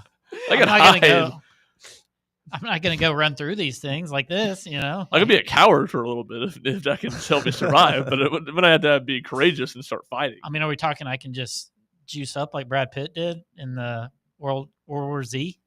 I don't think so. We're not going that deep into okay. it. I don't think you're going to be able to do that. Alex, Okay. how long do you think you can handle, like, just in a apocalyptic situation on your own? I don't know. Have you seen The Last of Us? I have Or played not. it? Oh, Not it's, played. it's great. I would use some Last of Us tactics if Okay. anybody out there knows about those. But no, it's just like, I don't know.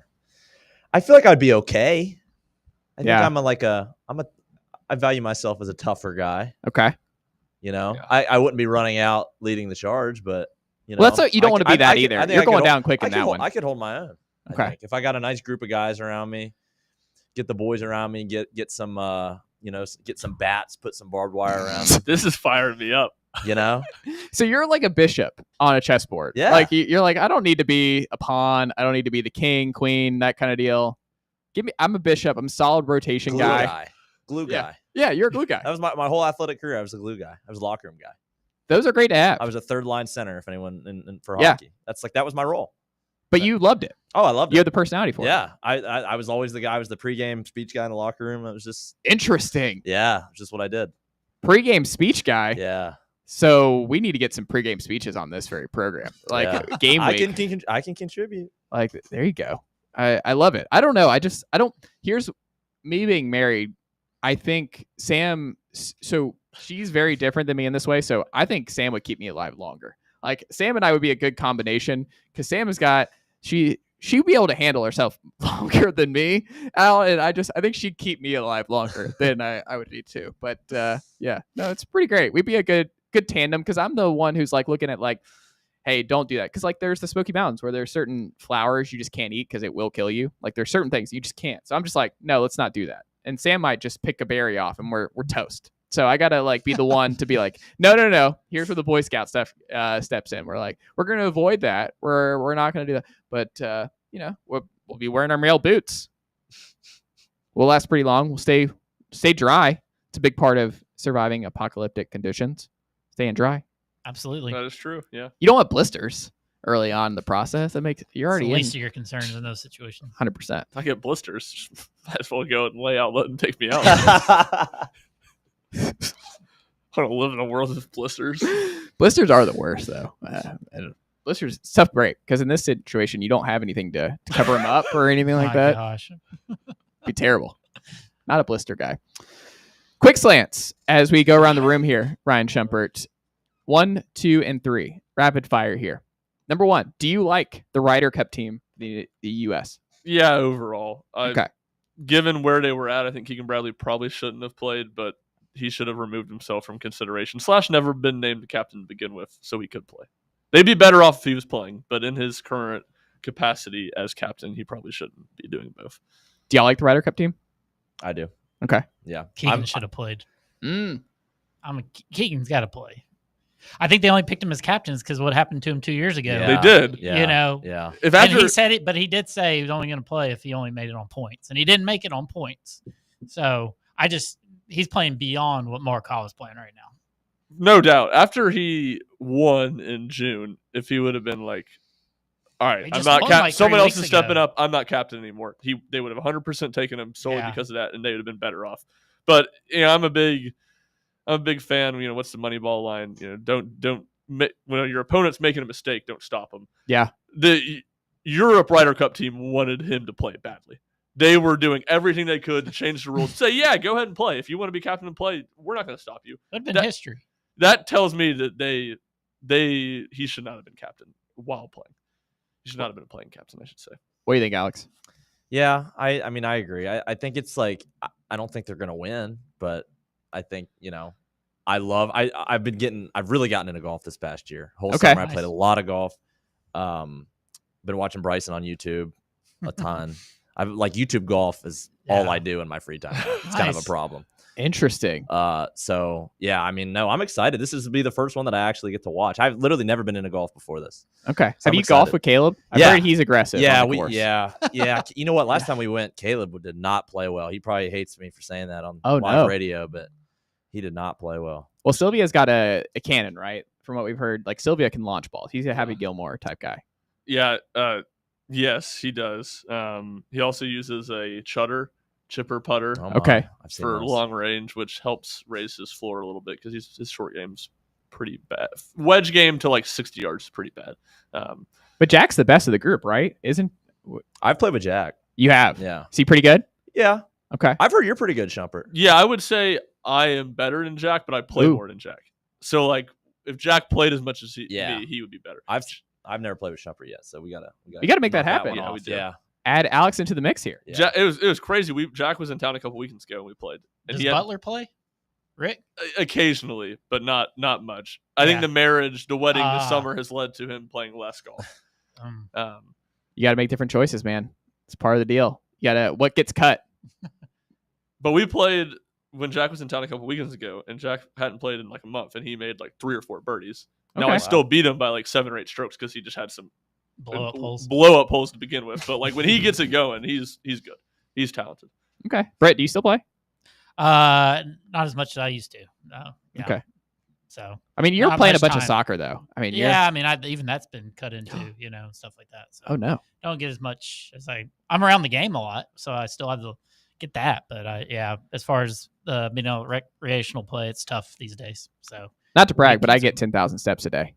I would hope so. Average. Yeah. Shane Ryan, good piece back to Ryder Cup thing today about how if this Europe team doesn't win, there just may never be an away team that wins again. Did you see the video or the picture of like their team compared to our teams? Like the 6 guys, the Europeans are like smiling on camera, and then our guys are just dead to the world. They just hated being on camera. It's just the vibes are just so different when these guys get to play on this Ryder Cup team, and it's pretty much the same team you saw 2 years ago for Europe. I think the Twins just switched. The Twins switched. Yep.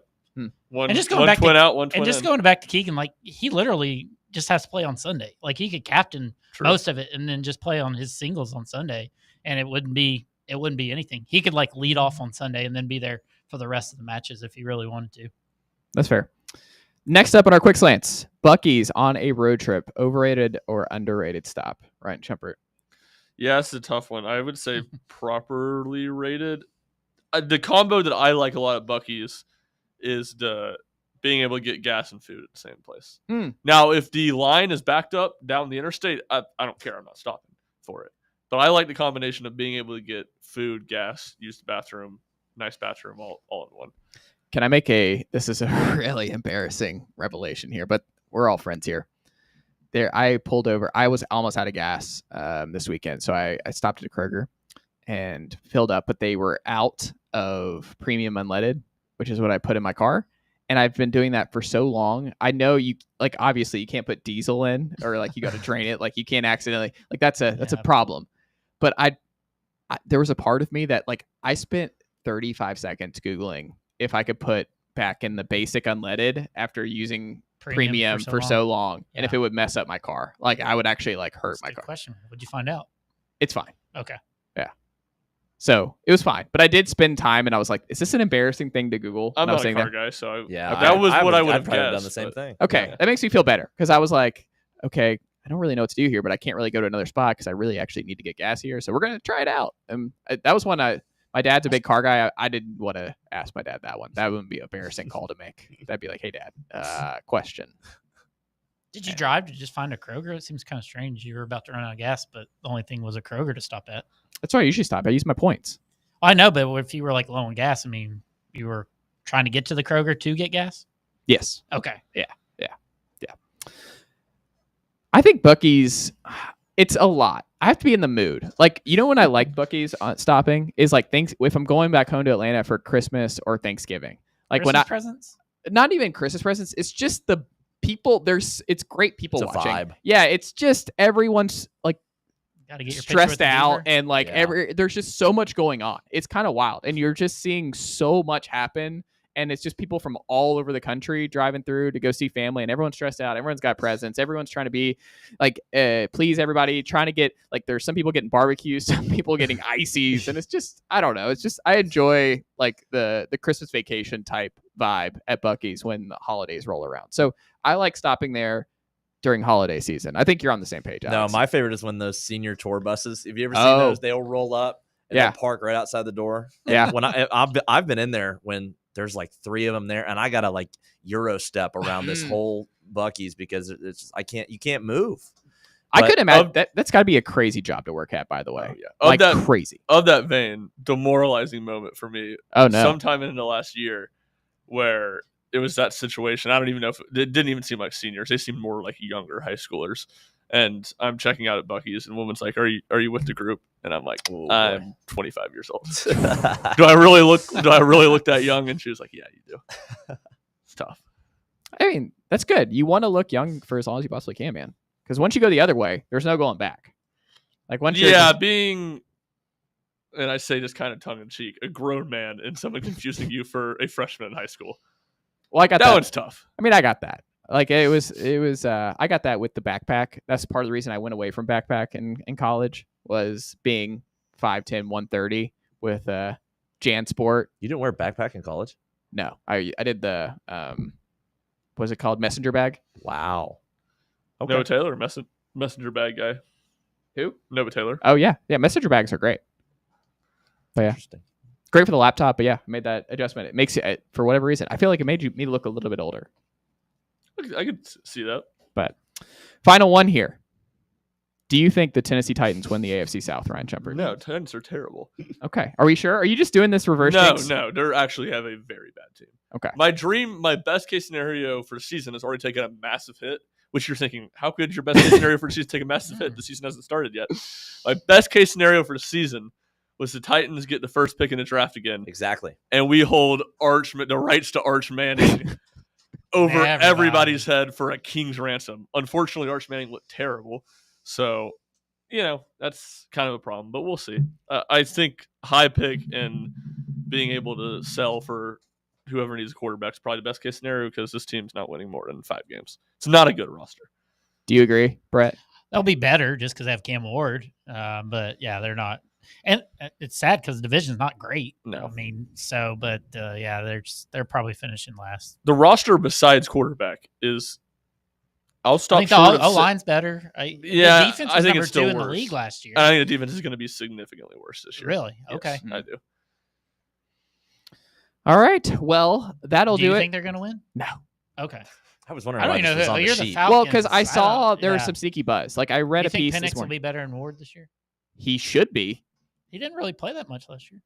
I mean, he should be. He showed some big time Kirk Cousins starting. I mean, he was really good against Washington. He had some big time throws. I'm worried about his blind side at right tackle. Caleb McGarry gone for the year. Storm Norton not available for the first part. Like Elijah Wilkinson's our starting right tackle, opening things up against the Bucks. I mean, how many wins are you thinking? I mean, well, they haven't made the playoffs ever since Mercedes-Benz opened, Wow. and they've been So that's what addicted you're to blaming 7-10. And I hope not. I'll go 9-8. And I think 9-8 might be enough. But they've won the division in over a decade. Can we be back in the playoffs? That's what I want. I want the Atlanta Falcons in the playoffs. That's all I want. But that'll do it for this Tuesday edition of The Chase. Thank you to Ryan Shumpert. Thank you to Alex Sarkis. Thank you to Brett Hoolander. The Drive with Russell Smith and Pop Baskerville is up next. We're back tomorrow with Ryan Sylvia.